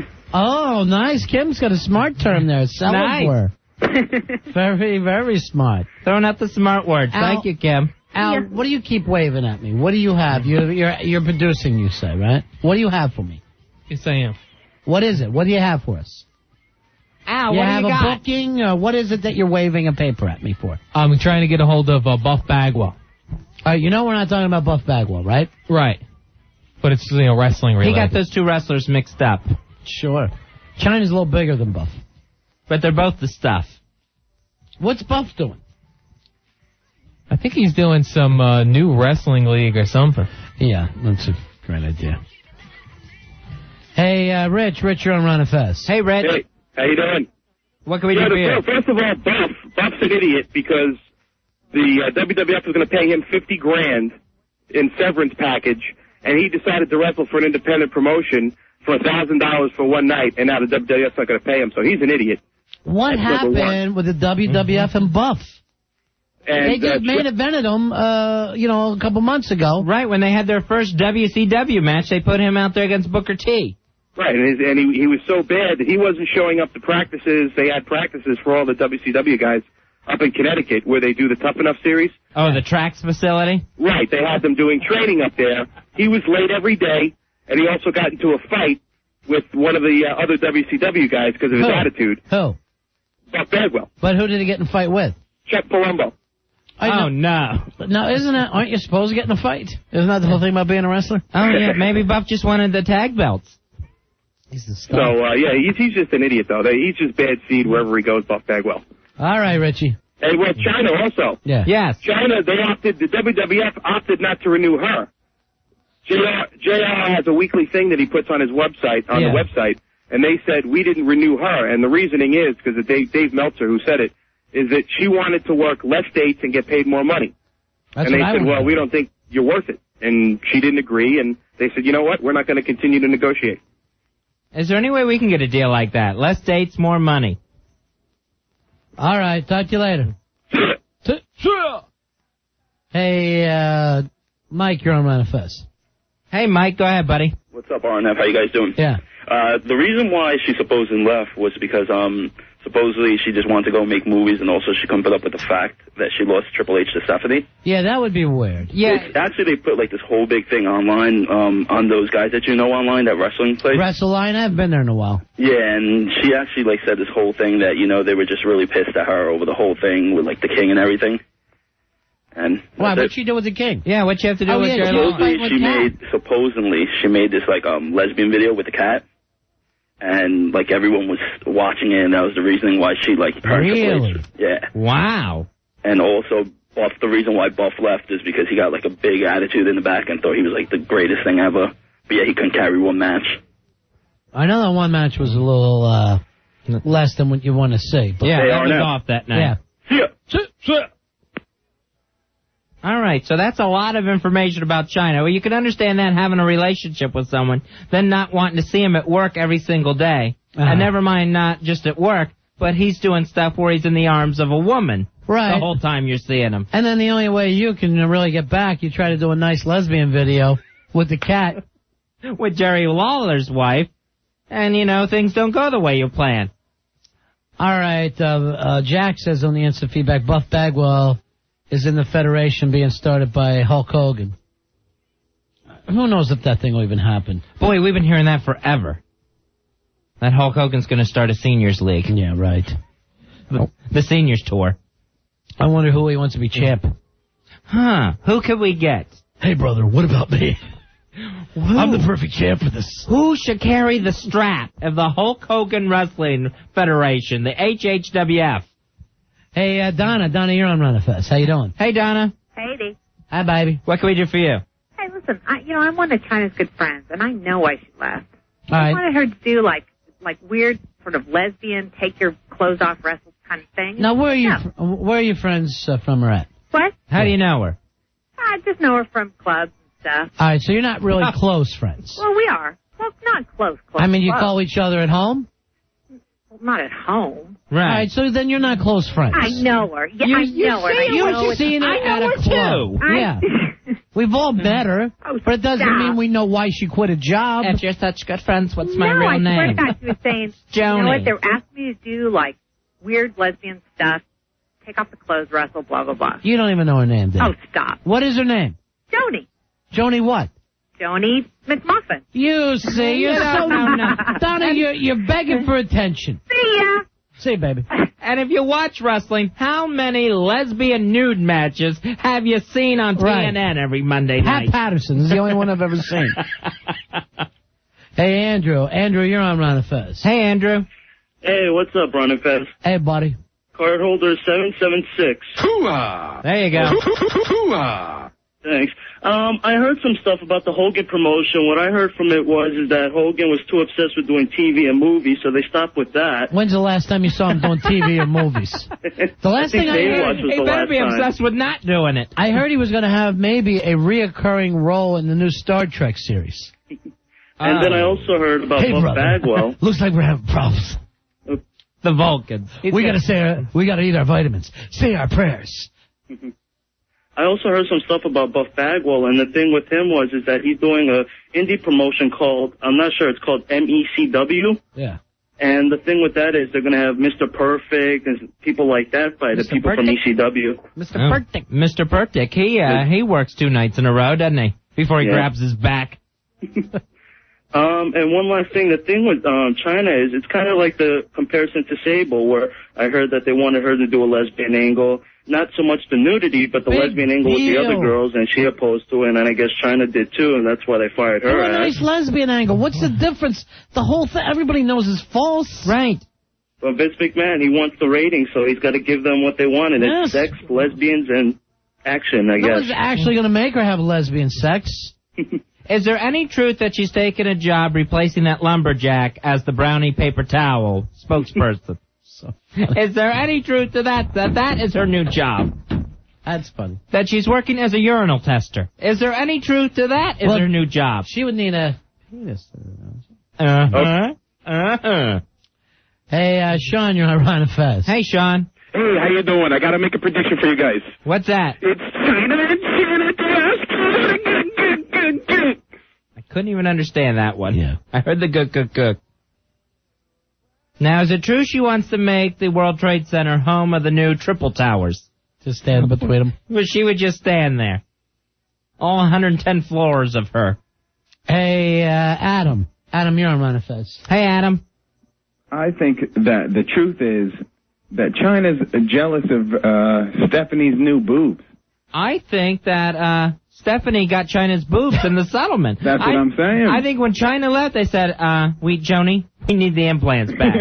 Like she left there like Brandon. They just ripped her breast off one after another. Brandon. One man died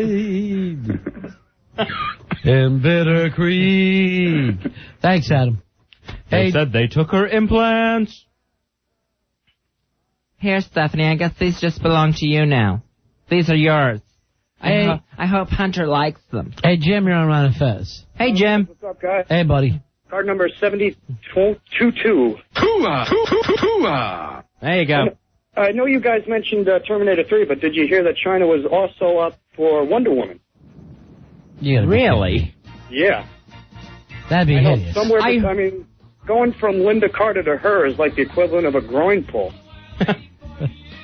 I heard she was up for TV, but it was the new co-host of The Man Show. Oh, jeez. Fezzy, jeez. All right, somebody writes this in. Yeah? Ron and Fez, what was the worst Hulk Hogan outside project? Oh, good one. Good question. John Norton writes, do you remember Three Ninjas? With Hulk Hogan. That thing was unbelievably bad. That was bad. That had to be one of the last ones. James Wright ends, what about the great Thunder in Paradise? Remember I almost got a part on that? Oh, yeah, you were supposed to, weren't you? And they canceled it? He came in and he said that he was going to put me in a bar scene. They always had a scene with Jimmy Hart. And Sting. Yeah. Sting was always at a bar. And Brutus. And Beefcake, yeah. Yeah, always sitting at the tiki bar whenever the mission was wrapped up and we needed a nice tropical drink. And I was going to be one of the bar extras. And then the show got canceled. He goes, well, when we start shooting again in September, dude. Right. The Fez dude is there. I just wrote it. I told him, I'll write the check to get the series back. Remember, that was his big deal. Oh, right, yeah. He was always going to write a check and buy his series back. And that show got canceled and I never got on it. That was a low moment. Well, Fez, you were only going to be an extra. You weren't going to be... No, I meant his low moment. We're talking about Hulk Hogan low moments. That Thunder in Paradise was a low moment. Yeah, that was a bad one. I thought you meant it was a low moment for you. Oh, I've had much lower than that. I thought I was going to be a... That was going to be it for me, Ronnie. I was going to be the new Joni Lauer. Who knows? I might have been China at that point. Joni Lauer. Joni Lauer. What I understand now, the part-time job she's taking now is just waving her arms and fanning Jersey during the heat wave. That is her job, her current job. That's just until she finds something else. As long as the heat wave lasts, she's got work. Hey, Eddie, you're on Ron and Fez. Hey, Eddie. Hey, guys, card holder 7862. Talking about Hogan's greatest projects, I think the best ever has to be Mr. Nanny. Mr. Nanny, where... Remember... In the pink tutu dancing around the living room. That pink tutu. That picture ran every newspaper, every magazine, and I think the film opened up that weekend and actually lost money. When they checked the receipts, they had paid more out than came in. They actually ran that picture in, like, the National Enquirer. Yeah. Like they had caught Hulk Hogan in some sort of weird sex thing. People always thought so. Hey, Eric, you're on Ron and Fez. Hey, guys, card number 6327. Thank you. What about his first movie, No Holds Barred? No Holds Barred. Actually, not his first movie. Right, not his first movie part. But it was a critically acclaimed part. Yeah, well, it was huge, and of course that starred Zeus. Tiny Zeus Lister. Right. Who for some reason kept his name Zeus from that film. All right, thanks a lot. Now he should be just known as Debo. He should go by Tiny Debo Lester. I don't know if you had to pick the worst. People are writing a lot of good stuff. Mr. Nanny, Santa with Muscles. Santa with Muscles? I don't remember. Suburban Commando, that was bad. Oh, yeah. And then Thunderlips. That was his first really big role. Remember in Gremlins 2 where he stood up and screamed because they ruined the film? Yeah, that didn't even make sense. Don't make me put down my popcorn, you little gremlin dudes, and come up there. Were we supposed to believe that he was in the theater with us? I guess so. It's the craziest thing I ever saw. So put the film back on now. That voice is too good. You're weirding me out. I feel like I'm working with Mike. Oh, there was the Shadow Warriors, Assault on Devil's Island. Oh, yeah, I remember that one. That was going to be the new Thunder in Paradise, I guess. Didn't work out. He was always a Navy SEAL, no matter what. I'll be a Navy SEAL in this one, brother. Right. All right, it's 877-692-1027. It's the Ron and Fez Show. Ron and Fez. 1027 WNEW. I'll tell you what, Big G. You got your Ron and Fez on at night. They're my night dudes now, man. You got to dig it. They're saying their prayers, taking their vitamins, doing the training, the hanging and the banging with the Hulkster. All my little Ron and Fezites out there. So stupid. And it was huge. People went nuts for it. Was anybody ever as big as Hogan, you think? No, I don't think so. Even The Rock, Stone Cold? I don't think so. He was gigantic. Not the Warrior, not Sting. Nobody got that big. You know, a lot of people lie and say that they were there, but we actually were there the night Hulk Hogan turned bad. Right, yeah. That's right, when the NWO was born. Who was going to be that third partner for Hall and Nash? That was the night they decided it's okay to throw things at the ring. Oh, man, it came from everywhere. I think I chucked something, too. I got so excited. But immediately I turned around and started clapping for the new bad Hulk. It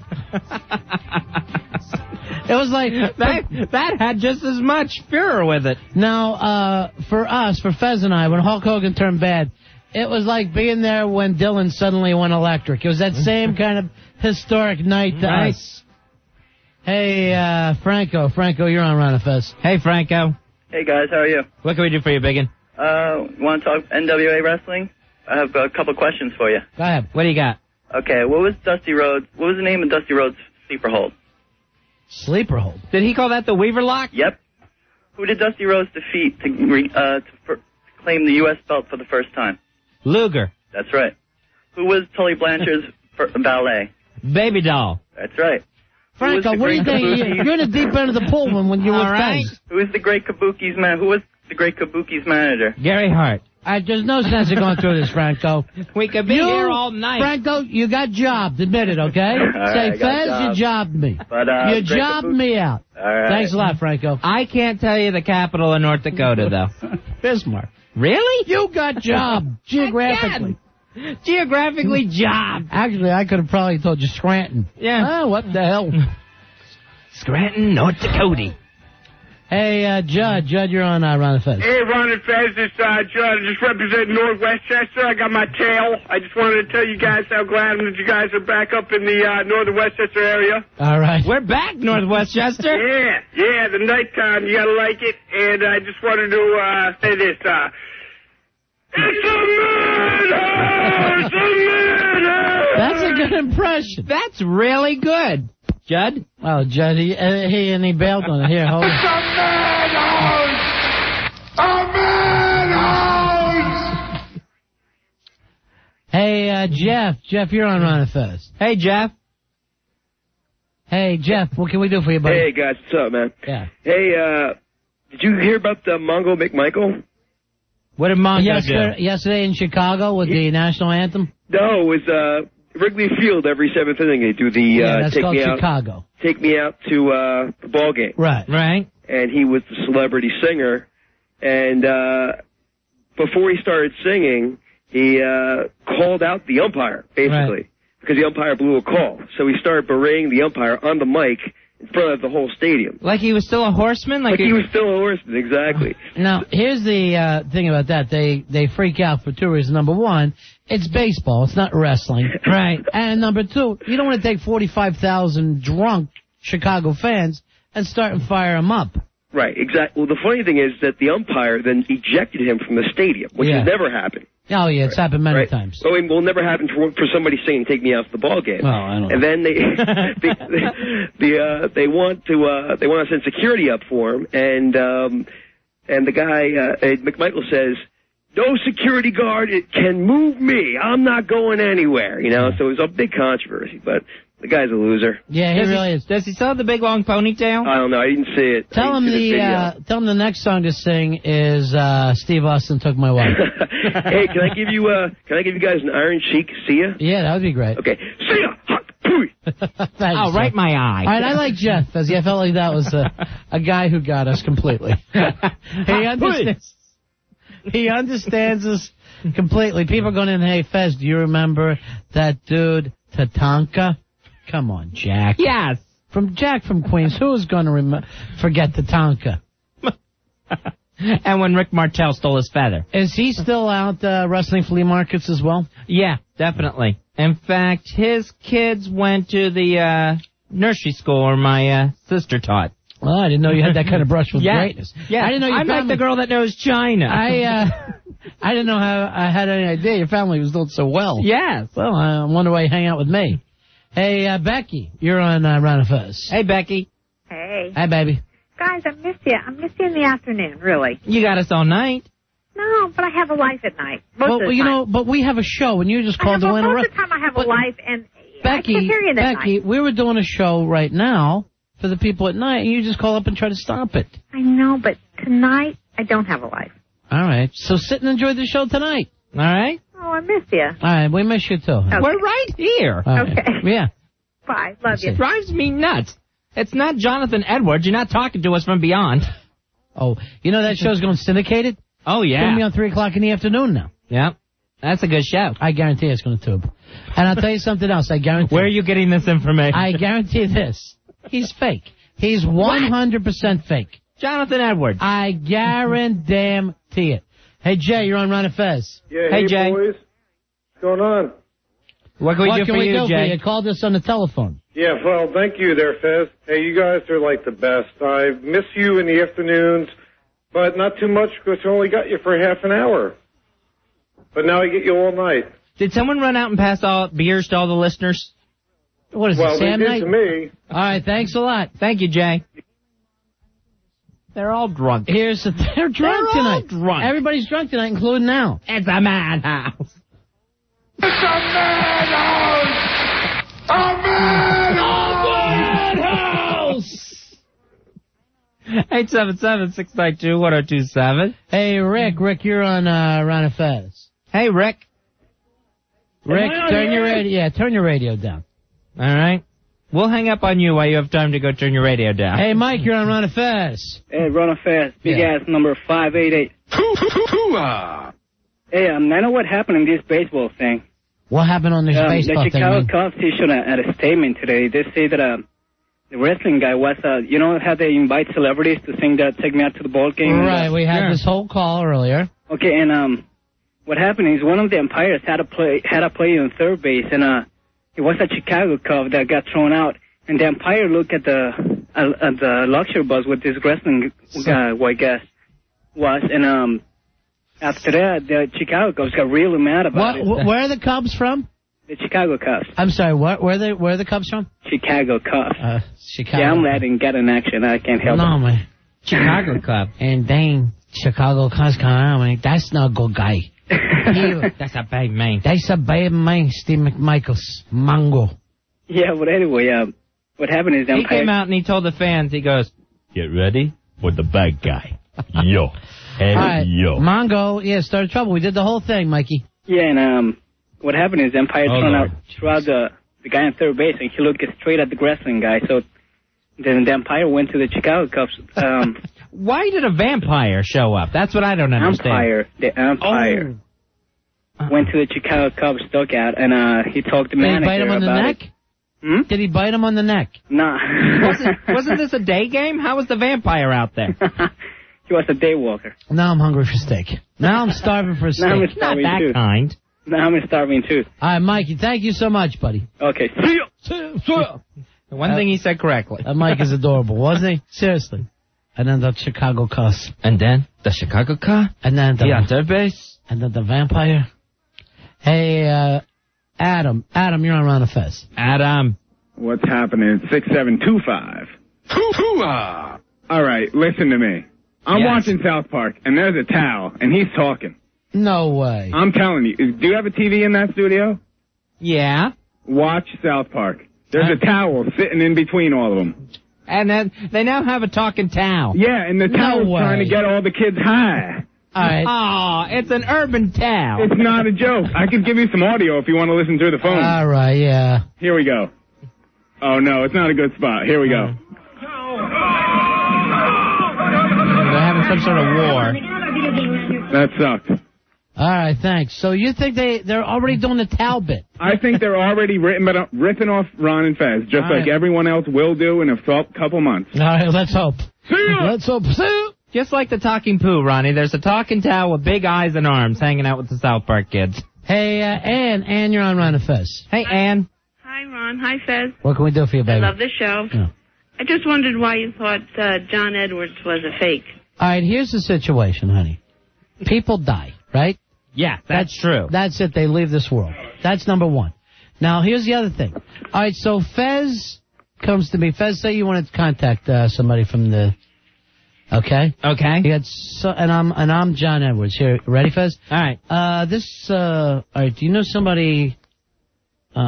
T? The letter T? Yes, I know. Or S in the name? Yes. Who is that to you? Oh, that's Sylvia. Yeah. My dead aunt. That's Sylvia. Yes, it is Sylvia. She loves you very much, Fez. Oh, she always did love me. And then really, those people literally will just, they'll think that they're making some connection. But is there somebody with a B? Yes. Yeah, somebody died with a B? Yes. The name, what's that? Our cousin Bob. Bob. And how, he's your cousin? Mm-hmm. Yes. And he's brought up something about a father or a father figure. What the hell does that mean? A father or a father figure? Yes. He lived with us for a while. Yeah. And our dad was like his dad. So I would rather that guy, rather than do this to people, jump in, wait till you leave the house and then climb in through your window and steal stuff. I would think that would be better than what he does to people who have lost their children. And apparently, one of our friends, Tennille, went to one of his tapings. Oh, please, Tennille. She loved it. Sure she does. Women love that stuff. But I think it was like a 7-hour taping, she said. Seemed absolutely brutal. Sure, it's 7-hour tapings. And now after 40 people, he finds one that hits kind of close and they run that one on TV. 877-692-1027. All right, I got this on the instant feedback. A rumor going around that guy that does things from beyond has hidden mics in the audience and takes long breaks, just listens to the audience about why they talk to each other. They also, the producers talk to people before they come in. Oh, that's right, yeah. And they'll be going to Fez, are you looking to talk to somebody? And he goes, yes, I am. My uncle or whatever. And then I go, I'm picking up an uncle. Anybody? Yes. Is that, it's always me, in the back row, Mr. Edward. It's just always so vague.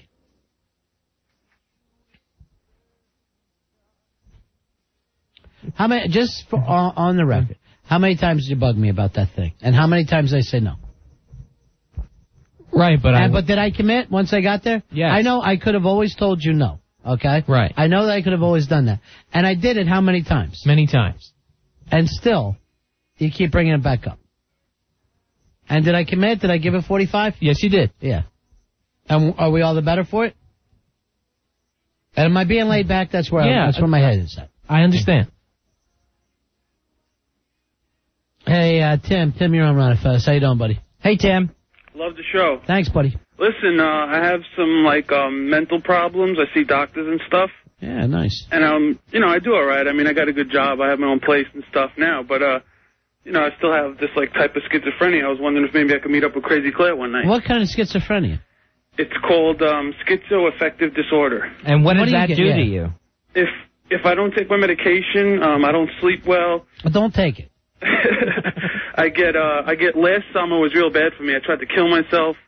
My landlady saved my life. She broke into my apartment, and I had the gas going. And what kind of radio show lets you say the F word? Sorry about that, Ron. At any point. Did you think that we're not a real show and we're just voices inside your head? No, it's just that you're really laid back. Honestly, do you think that we're just voices inside your head and you can say whatever you want? No. I just, you guys are really friendly, that's all. Yeah, I know, buddy. Yeah. I'm just teasing you a little bit. But, Effing right we are. All right, easy. So I've been in the hospital twice. The first time I was in for a month.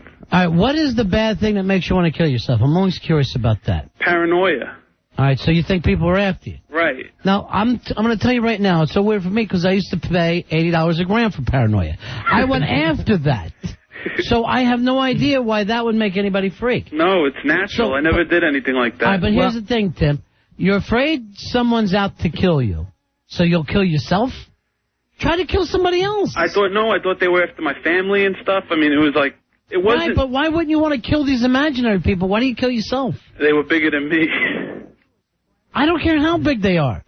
I don't understand the... No, I don't mean like size-wise. I mean like they were like, I don't know. I think the one you're paranoid of is yourself. You think so? Oh, Fez, that's so idiotic. If you're out to kill yourself, you're the one out to get you. That was last year. Yeah, now he's better.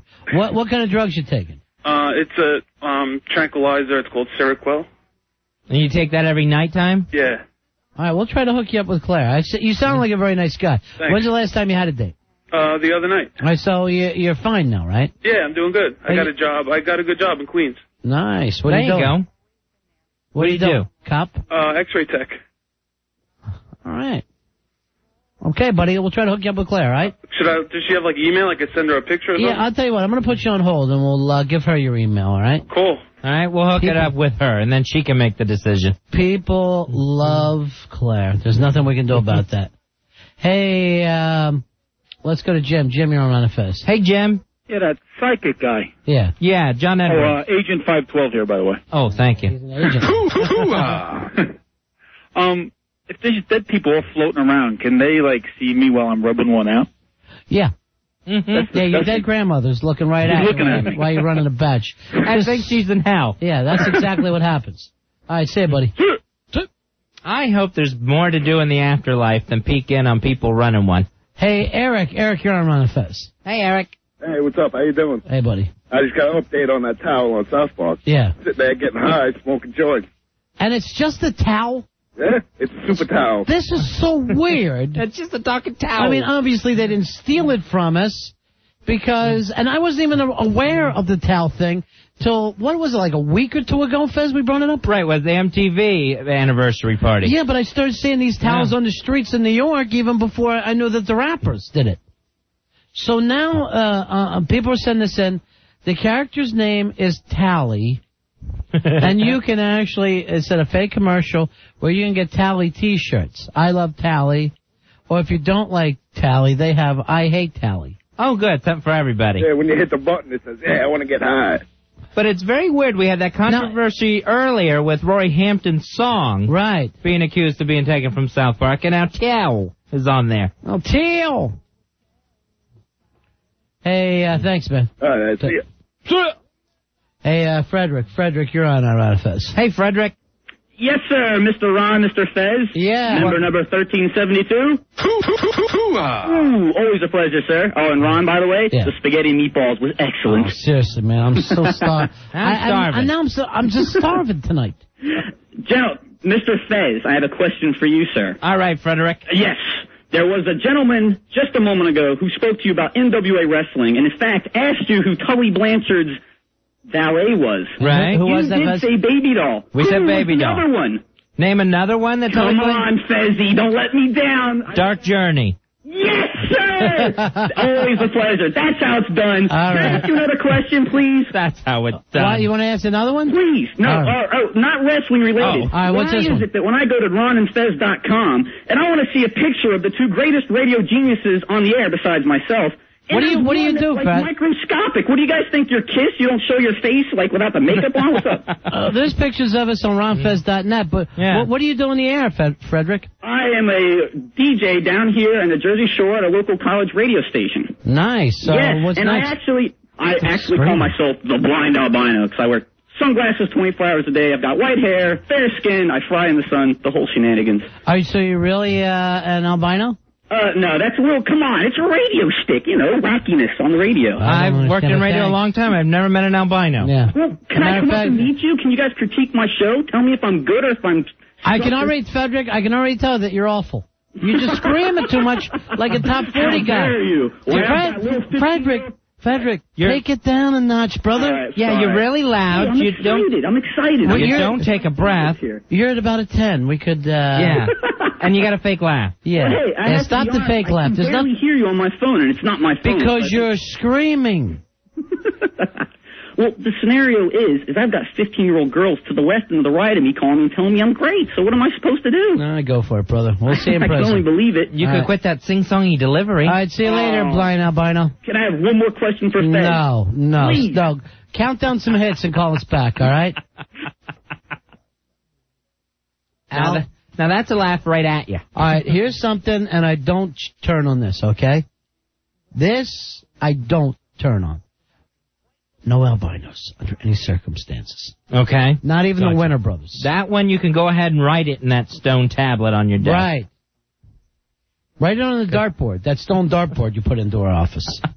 No albinos? Yeah, obviously no albinos. Or if you want to put a picture of an albino on the dartboard. Up until tonight, I thought that it went without saying. Hey, you know who I thought I saw the other day when I'm walking through the village? Baby Tiffany's mom. Really? Remember how hot her mom was? Yeah. I could have sworn I saw her on the other side of the street. And I didn't want to yell. You just screamed, Baby Tiffany's mom. Yeah, it was hot and it was weird. Right. But I thought she lived out in Strong Island. What's going on there? Speaking of the heat wave, Ronnie, I checked the temperature, current temperature. Yeah. 91 degrees outside. You're lying to me. At 18 minutes after the hour of 10 o'clock. You are lying. Nope. Open the window. Let me see how it is. Yeah, check it out.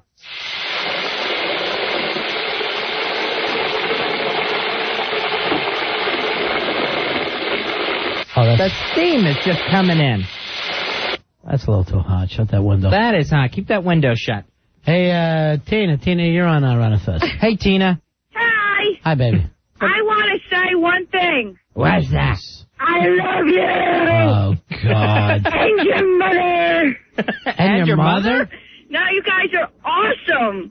I was so mad at you guys when you were leaving me in the afternoons because I drive to work with you guys. And now I'm coming home with you guys, so that's quite all right. What are you doing? It all works out. What do you do for a living? It all worked out. I am so happy. I was like, that goddamn Opie and Anthony show are ruining everything. What do you do for a living, honey?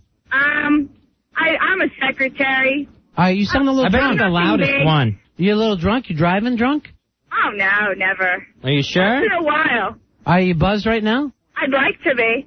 Are you driving? Yes. And you're not drunk? No. You got to be kidding me. No. I'm not drunk. I'm just ecstatic. Same thing, though, right? Yeah. Drunk on life, honey. All right, Isn't that almost as dangerous? All right, Fezzy, we're going to open phone lines. I see it here, baby.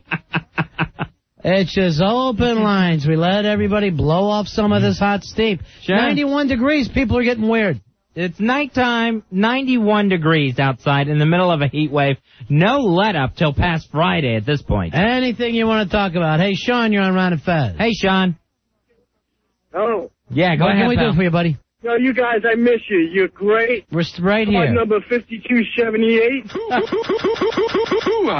Thanks a lot there, Ron. Yeah. I wanted to tell you that Crazy Claire is totally sounds sexy, outrageous, hot, man. I want to jump a bone. Yeah. All right, thanks, man. All right. It is open lines. There you go. Anything at all, yeah, everybody gets a little shot here. The nut lines are now open. Hey, Dave, you're on Ron and Fez. What can we do for you? Hey, Dave. Hey, Ron. Hey, Fez. Yeah. Card number 4651. Yeah. Hey, you guys see Office Space? The movie, yeah. Yeah. Hey, does Lumberg got you guys working Saturdays, or is that best of? That's best of, my friend. All right, then. See ya. Enjoy it. Yeah. Hey, Trevor, you're on Ron and Fez. Hello, Trevor. Yes. How you guys doing? Cool. That guy talking before how he was going to kill himself, was that Jerry the King Lawler or Yeah, what? I think it was him or Buff Bagwell. Yeah. All right, see ya. Sit. Hey, let's take a little break. We'll come back. I think Crazy Claire is back in the house too, Fezzy. We'll open up the phone lines and get ready to do some see-us in just a little bit. This is the Ron and Fez Show. Ron.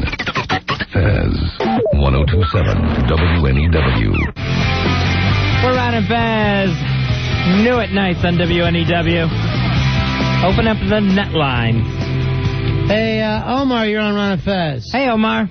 Hey, Ron. Hey, Fez. Hey, buddy. Hey, welcome to nights. I'm so happy. I work during the mornings, and I can't catch you on midday, so very good that I catch you at nights. Well, thank you, Omar. That's nice of you. No, I just want to ask you one question. With all the weird calls you'll be getting, doesn't it remind you of your RonandFez.com nights? It really does, because when you work nights, you get weirder calls some nights, and tonight's one of them. And I think it has a lot to do with the heat, and I think it has a lot to do with our side, Fez. We're just in a weird thing here tonight. Right. All right, thanks, Omar. Everyone's whacked from the heat, and the studio has never cooled off. It's just hell in here. What could be weirder than the calls we got tonight? What could be stranger, Fez, and remind us more of the old .com days? Hi, you're on Ron and Fez. Holy, oh my God. Yo, welcome back, guys. Hello? Who's this? It's Kyle. Kyle. Remember me? No, Whispering Kyle? This isn't Whispering Kyle. Good time. Oh my, you don't believe me? Yeah. Yo, Ron, it's me. Ask me anything. I swear, welcome back, guys. This is not, why aren't you whispering? Yeah. Whispering Kyle always whispered to us. This isn't Whispering Kyle. Trust me, guys, it's me. I just want to say, look forward to months and months of happiness. I'm going to make, I turn on the radio, listen, I'm looking forward to Love Line. And you guys, you just made my day, guys.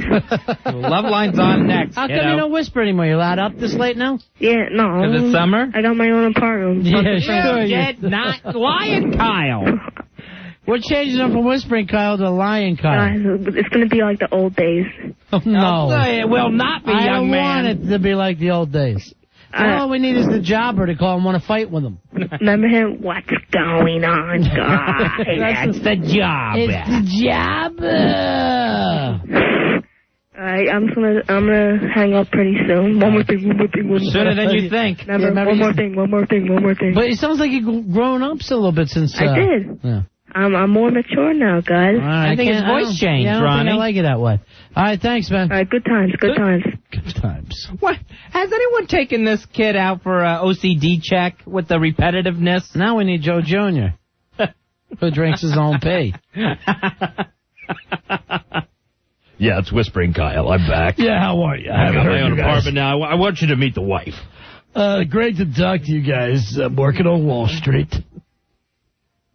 Yeah, baby's on the way. I suddenly... Whispering baby. I felt like we were at the end of that girl baseball movie and the fat kid grew up. You're gonna lose. I was thinking... Now I'm going to go nuts. I know. Hey, bring our girl in. Bring Crazy Claire in. Mystery day, are you ready for your mystery day? Don't be late, it could be great.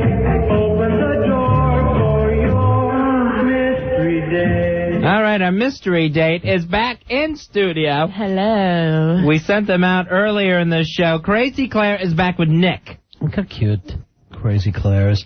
How did the date go? It was good. Come on, scale 1 to 10.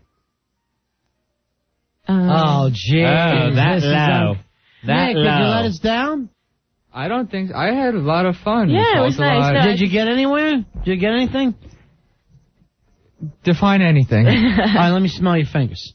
Ew. I can't do that. I'll do the ooh thing.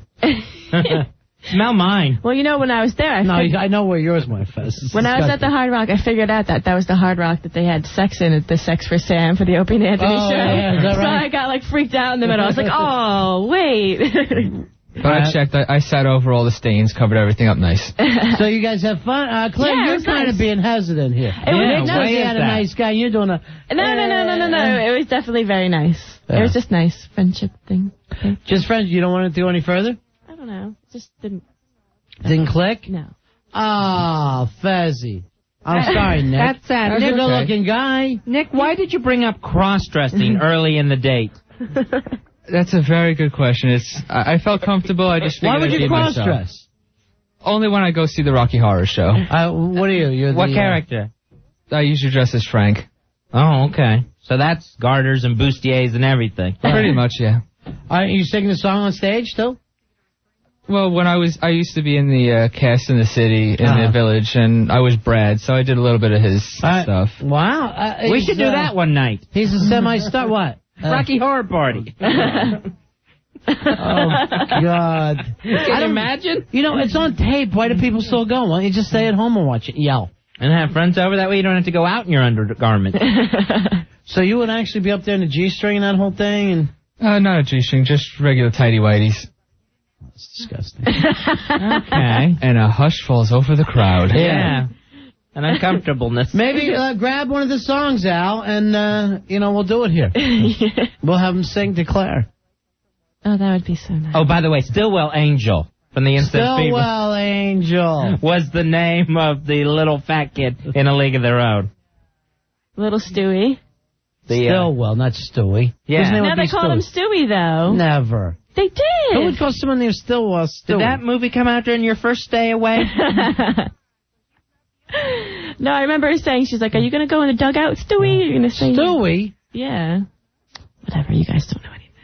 I Just have a radio show, jeez. People are writing Stewie into me now, damn it. I hate it when the crazy girls write. Next time. Great timing. So this is you want him to sing? We moved on. So you can say, I got the... do you want to sing this song? Sure. All right, you're going to, go crazy? Then we would do it from the beginning. I have enough room to dance around with All you. right, we'll start it over. Yeah, you can sing into the mic to her, give her a little lap dance, and maybe this will turn her on. And why don't you break stuff? Why are you singing it? All right? All right. Is the time warp okay for you? Do I Was get that the the time warp? That's perfect, he says. Oh, my God, it's a huge mallet. Oh, is that the thing that Opie smashes things with? Oh, cool. All right, hold on for a second. All right. I've never had such a large weapon in my hands. Oh, it's heavy, too. You think that's heavy? Are we still talking about the mallet? No. I think we were. Slower, Al, so we can have the worst show in history. All right, ready? Let's set this up. You're going to sing to her. He's going to break it. Yeah. Nick is going to sing to Crazy Claire. Yeah. While he smashes, what is he smashing over there? He's got a typewriter. I don't know whether this is the year 1948. And just some it's other an sort IBM of stuff. typewriter, too. And you got a mallet. All right. And you'll be singing the whole time. All right. You're singing this sick song. The Time Warp from the Rocky Horror Show. Oh. Careful, don't hit I'm going to get hit by like a flying letter. Time is fleeting. Oh, madness takes its toll. Oh, jeez. But listen closely. Not for very much longer. Is it doing anything, huh? I've got to control. I remember doing the time warp. Those moments where the madness would hit me and the void would be calling. Something shattered there. Let's do the time warp again. Let's do the time warp again. It's just a jump to the left. All right, that's enough of that. All right. Hey, Brian, you're on Ron and Fez. This has gotten weird. Brian, you're on Ron and Fez. That's some foreplay. Nick's perfect for you. And I see you blushing a little bit now. I think you've seen another side to him. That got her warm. I don't know what you're talking about, Ron. She didn't see my crazy side at dinner. Yeah, I'm seeing that. I guess they only had butter knives. I mean, if you want her to like you, you got to stab her in the hand. I know this girl. Yeah. Hey, how you doing, Brian? What can we do for you? Hey, guys. What can we do for you? 5070. I got like 2 questions for Claire. All right, just one. Go ahead. No, I have never done that. I'm just not that interested. I'm still young. Yeah. There's plenty of time, dear. Well, the night is early. I have no reason to do that yet. Hey, the night is young. So strange. It's such a strange show. Hey, it's fantastic, isn't it? Hey, Mike, you're on Ron and Fez. Hey, Mike, go ahead, buddy. Mike. You out there, Mike? You're gone, buddy. He's gone. Let's go to Tino. Tino, you're on Ron and Fez. Hey, Tino. Tino. Whoa. Okay. Tino just wanted to call and scream. Mike, you're on Ron and Fez. Taking it up the Ron and Fez, 588. There you go, Vampire guy 588. again. What's that? He's a vampire guy again. Just want to say, see ya! Well, thanks. Here's Vinny. Vinny, you're on Ron and Fez. Hey, Vinny. 218. I forgot my question. It's been so goddamn long. All right, thank you very Too much. bad, because that was your one shot to ask. That's yeah. rough. Let's go to, is it Uzman? Uzman? Uzman. Hello? Yes, you're on Ron and Fez. We are so good. Go ahead, Uzman. Fez, this is a question for you. I got two questions. What date was the first time that Hulk Hogan beat Iron Sheik in the Garden? In the Garden? Yeah, what was the date? Well, he's not going to do the exact date. Right. I know the exact date, man. Wasn't it like January of 84 or something? You got to get the date. You got the month, you got the year. Come on. In fact, you might have a ticket from there. And I think it was in the 20s. There's nobody can beat you at this. Thank you, Ronnie. Nobody can beat you. Appreciate. It's nothing to be proud of. It's a useful thing, Nobody, right? yeah, nobody can beat you. Only here. You can put that on that job application.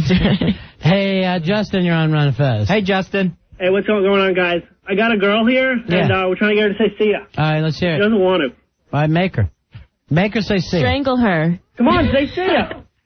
Yeah. You hear that? Beat her. Put her head in cold ice water in a bathtub. Well, you're taking Claire back to the greatest night of her life. Fezzy, January 23rd, 1984. All right. According to the instant feedback. So that was unbelievable.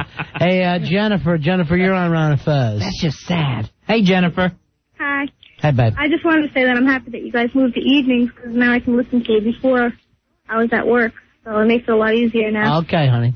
All right, See. It's so cute when a girl tries to say see ya. No girl can say see properly. Ever. Not one of them Unless has she's ever... like a really butch lesbian and has a deep voice, right? Maybe. Even then, I wonder. Yeah, even then. Even China couldn't pull it off. See ya. Commissioner Regal, I am saying see ya. I think she to the sounds, WWF. she sounds like a gay man, doesn't she? Let's the go way she through, talks? let's go through different wrestlers, Fez, and how they would say see ya, okay? All right, we'll start with China. See ya. See ya. Hulk Hogan. See ya, dude.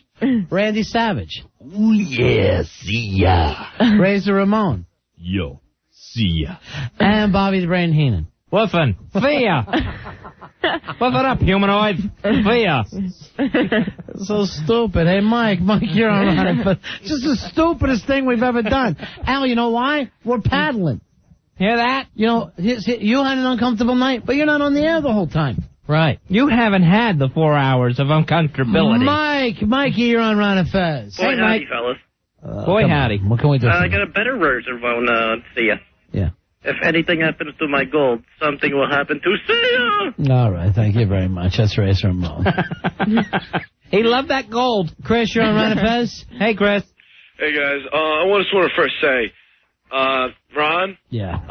I wish you could smell through the phone because I got this nice juicy steak in front of me right now. Now. I had steak for dinner. Oh, now I'm nice. starving. I'm so starving. Also, Claire, Yes. never, I would make her ever again let Al Dukes plan your dates. That's why it went wrong. That's why it got all screwed up. You think Jinxie had something to do with it?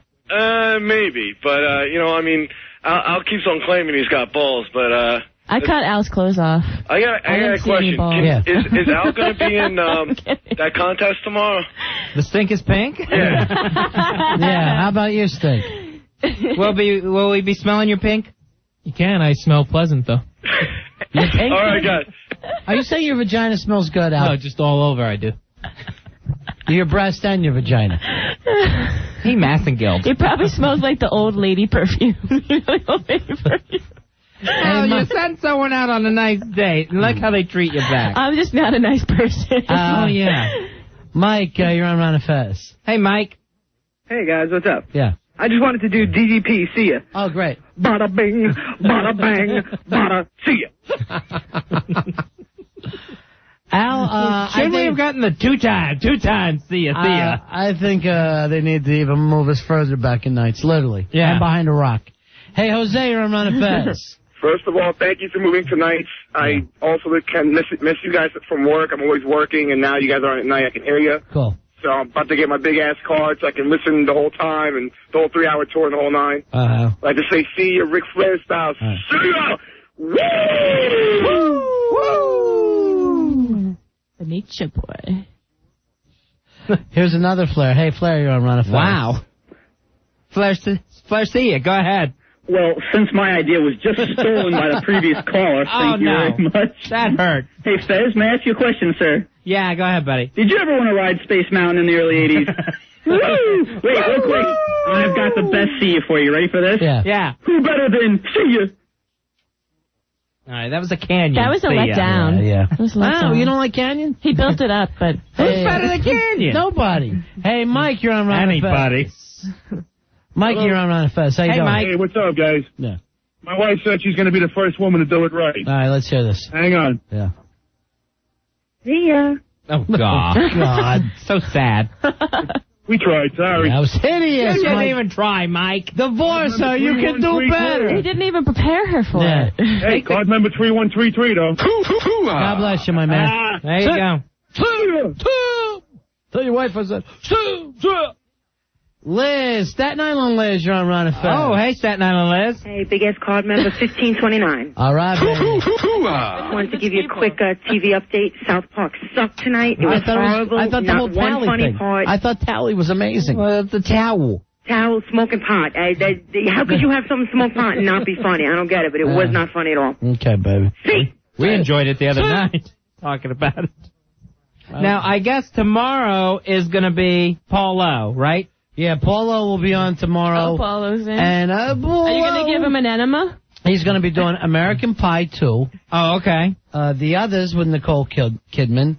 And Osmosis Jones. So if you want to have your Oscar blurbs ready for Paul O, have him waiting when he gets on the phone with us to review those movies. Those are the films: American Pie 2, Osmosis Jones, and the others. Yeah, make sure you're calling in for your Oscar blurbs. Because Paulo loves them. The most imitated man in the world, Paulo. Jack Nicholson is on line 9. He disagrees. He's with the man producer. Hey, how you doing there, Chrissy? Hi. Yeah. Hey, Chrissy. Hey, I think I can do the see ya. All right. See ya. That's pretty good. Yeah, for a little girl. Yeah, as far as girl seers go. Well, are you expecting it? Does it have to be in like a deep voice? Yeah, I want to hear somebody like Andre the Giant to see it. So then you don't even want to hear it from a female. Yeah, of course we do, but we want to do it perfectly. How is she going to do it perfectly? Listen very close.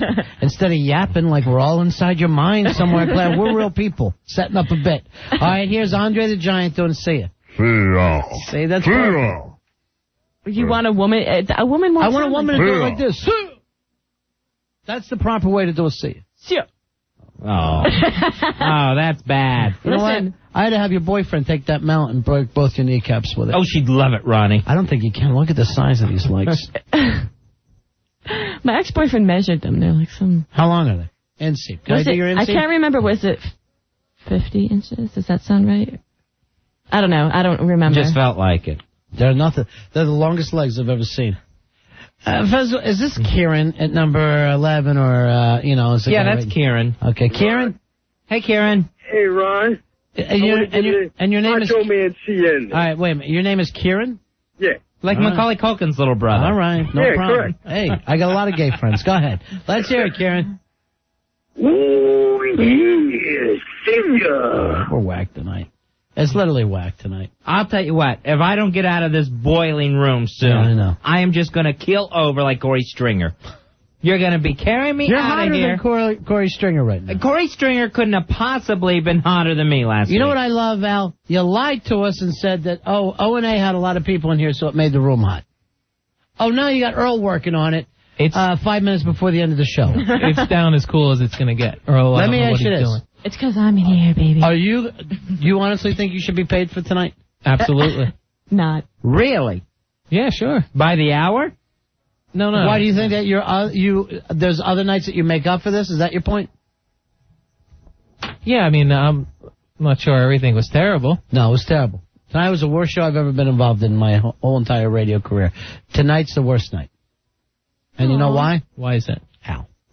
Hey, John, you're on Ron and Fez. I'm here? Hey, Ron Fez. Oh, you 50-foot Hello? inch slave. 50-foot. It's the attack of the 50-foot woman. Hey, John, what can we do for you? Hey, this is Pej from the chat room in AOL. I just wanted to give a see ya. All right, here's the thing. I don't want the chat room people to turn nutty on me, okay? All right. Promise me you won't turn nutty. You ready? Yeah. Do it. That might be it for the chat room. Retard chat room people. You know, last night I tried to get them over. I plugged everybody in the chat room. Right. Was all happy. Now, tonight, they said, would you plug the chat room? I filled it up for them. And now they keep bothering us, Fez. Instead of being friendly and helpful. Then you get calls. Why can't we have a chat out? Why can't you chat out to us? And then earlier somebody wrote, CYYY is effing up the chat room. And I'm like, oh, yeah, I forgot why I hate to work nights. I can't stop and go police the chat room on AOL. They will all bring their complaints to Mr. Ron Bennington. Why do I ever He's go the online? internet master. Why do I ever go online? If he I was, don't know. that would be fine, but he's not. He doesn't want to be in charge of that chat room. All right, Bob on the instant feedback says, that woman was a bitch. Tally rules, best South Park in a long time. The one last week was pretty funny with the dog being... Red Rocket. Yeah. Hey, Hulk Hogan, you're on Ron and Fez. Hey, Hulk. How you doing, brothers? Card number 791. I'd just like to give a big Sounds like a Muppet. Can you sound like one of the Muppets on Sesame Street? Allie, you're on Ron and Fez. Big ass number 6666. Yo, you guys had a great show tonight with this lady. She's amazing. Yeah, you dig her? Yeah, dude, I'm telling you, man. Oh, my brother, we listen to you guys every day. I mean, it's kind of better for us now because we're driving home at night and stuff like that. And we used to listen to that damn... I'm not going to say anything about Don and Mike because I really don't like them. Thanks, though. But thanks for not bringing them up. Thanks for not saying that. But, dude, you guys Seriously, are... I don't want to sit around busting their balls every night. I mean, you guys are amazing. This Claire should be like... She should be on every night. Yeah, I dig her. I dig her in a big way. You guys should pay me. Yeah, I mean, I'm telling you, I thought Nick did. paying you, but I mean... Nick, what'd you pay her? It's not... Why would I pay you? I gave her my ATM card. All right, thanks, Allie. Hey, I want to say see you. I want to be the first Pakistani to say see you. All right, let's hear the Pakistani see you. See you later.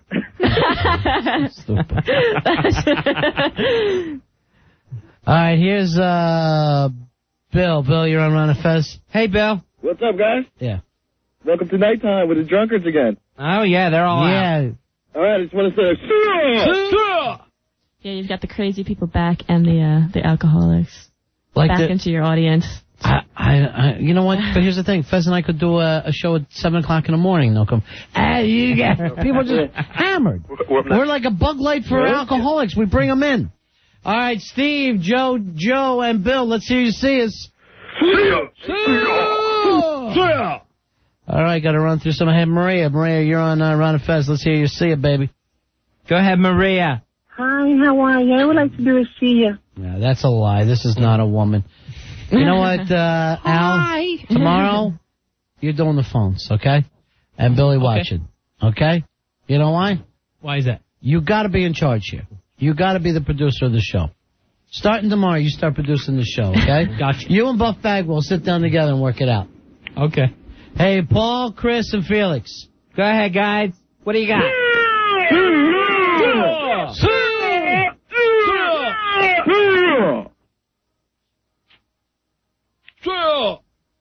I'm so upset that this party between you two didn't work out tonight, Claire. Well, you know. What if we got you to a hotel room?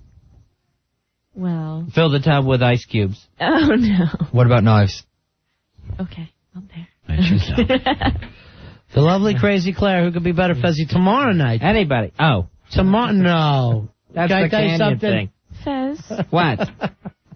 I thought we would. I forgot she had the knife in her purse. Plus, I and do. also, It's out right. Fezzy, there's only so much you can tease a crazy girl.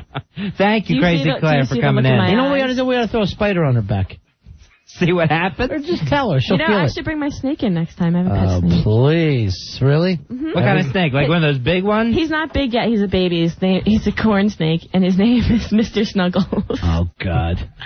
Tomorrow Tomorrow your night, parents get you a snake. Tomorrow night is a show. Tomorrow night is a show you don't want to miss, Fezzy.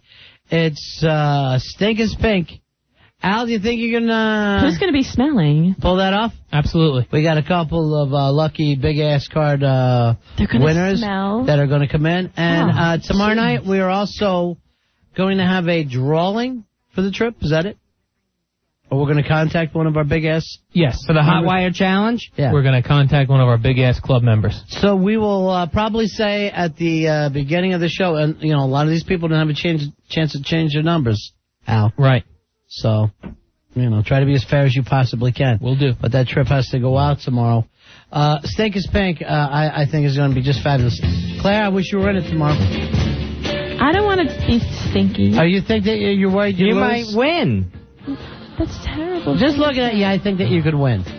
You think I have win? a No. nanny? No, we're the gonna Stink get is rid of Pink it. gets eliminated. Oh. Yeah, just like on the in TV show. Oh. The weakest link gets So I eliminated think there. the best smelling. I bet would win. I bet yours smells like ice cream. Aw. I just Does ice cream have a smell? Fezzy, that's just me with the ladies. It could be sweeter. That's it for us. We'll be back tomorrow at 7. We're on Fez. Hey, Brandon, Ralph, Steve, and Adam.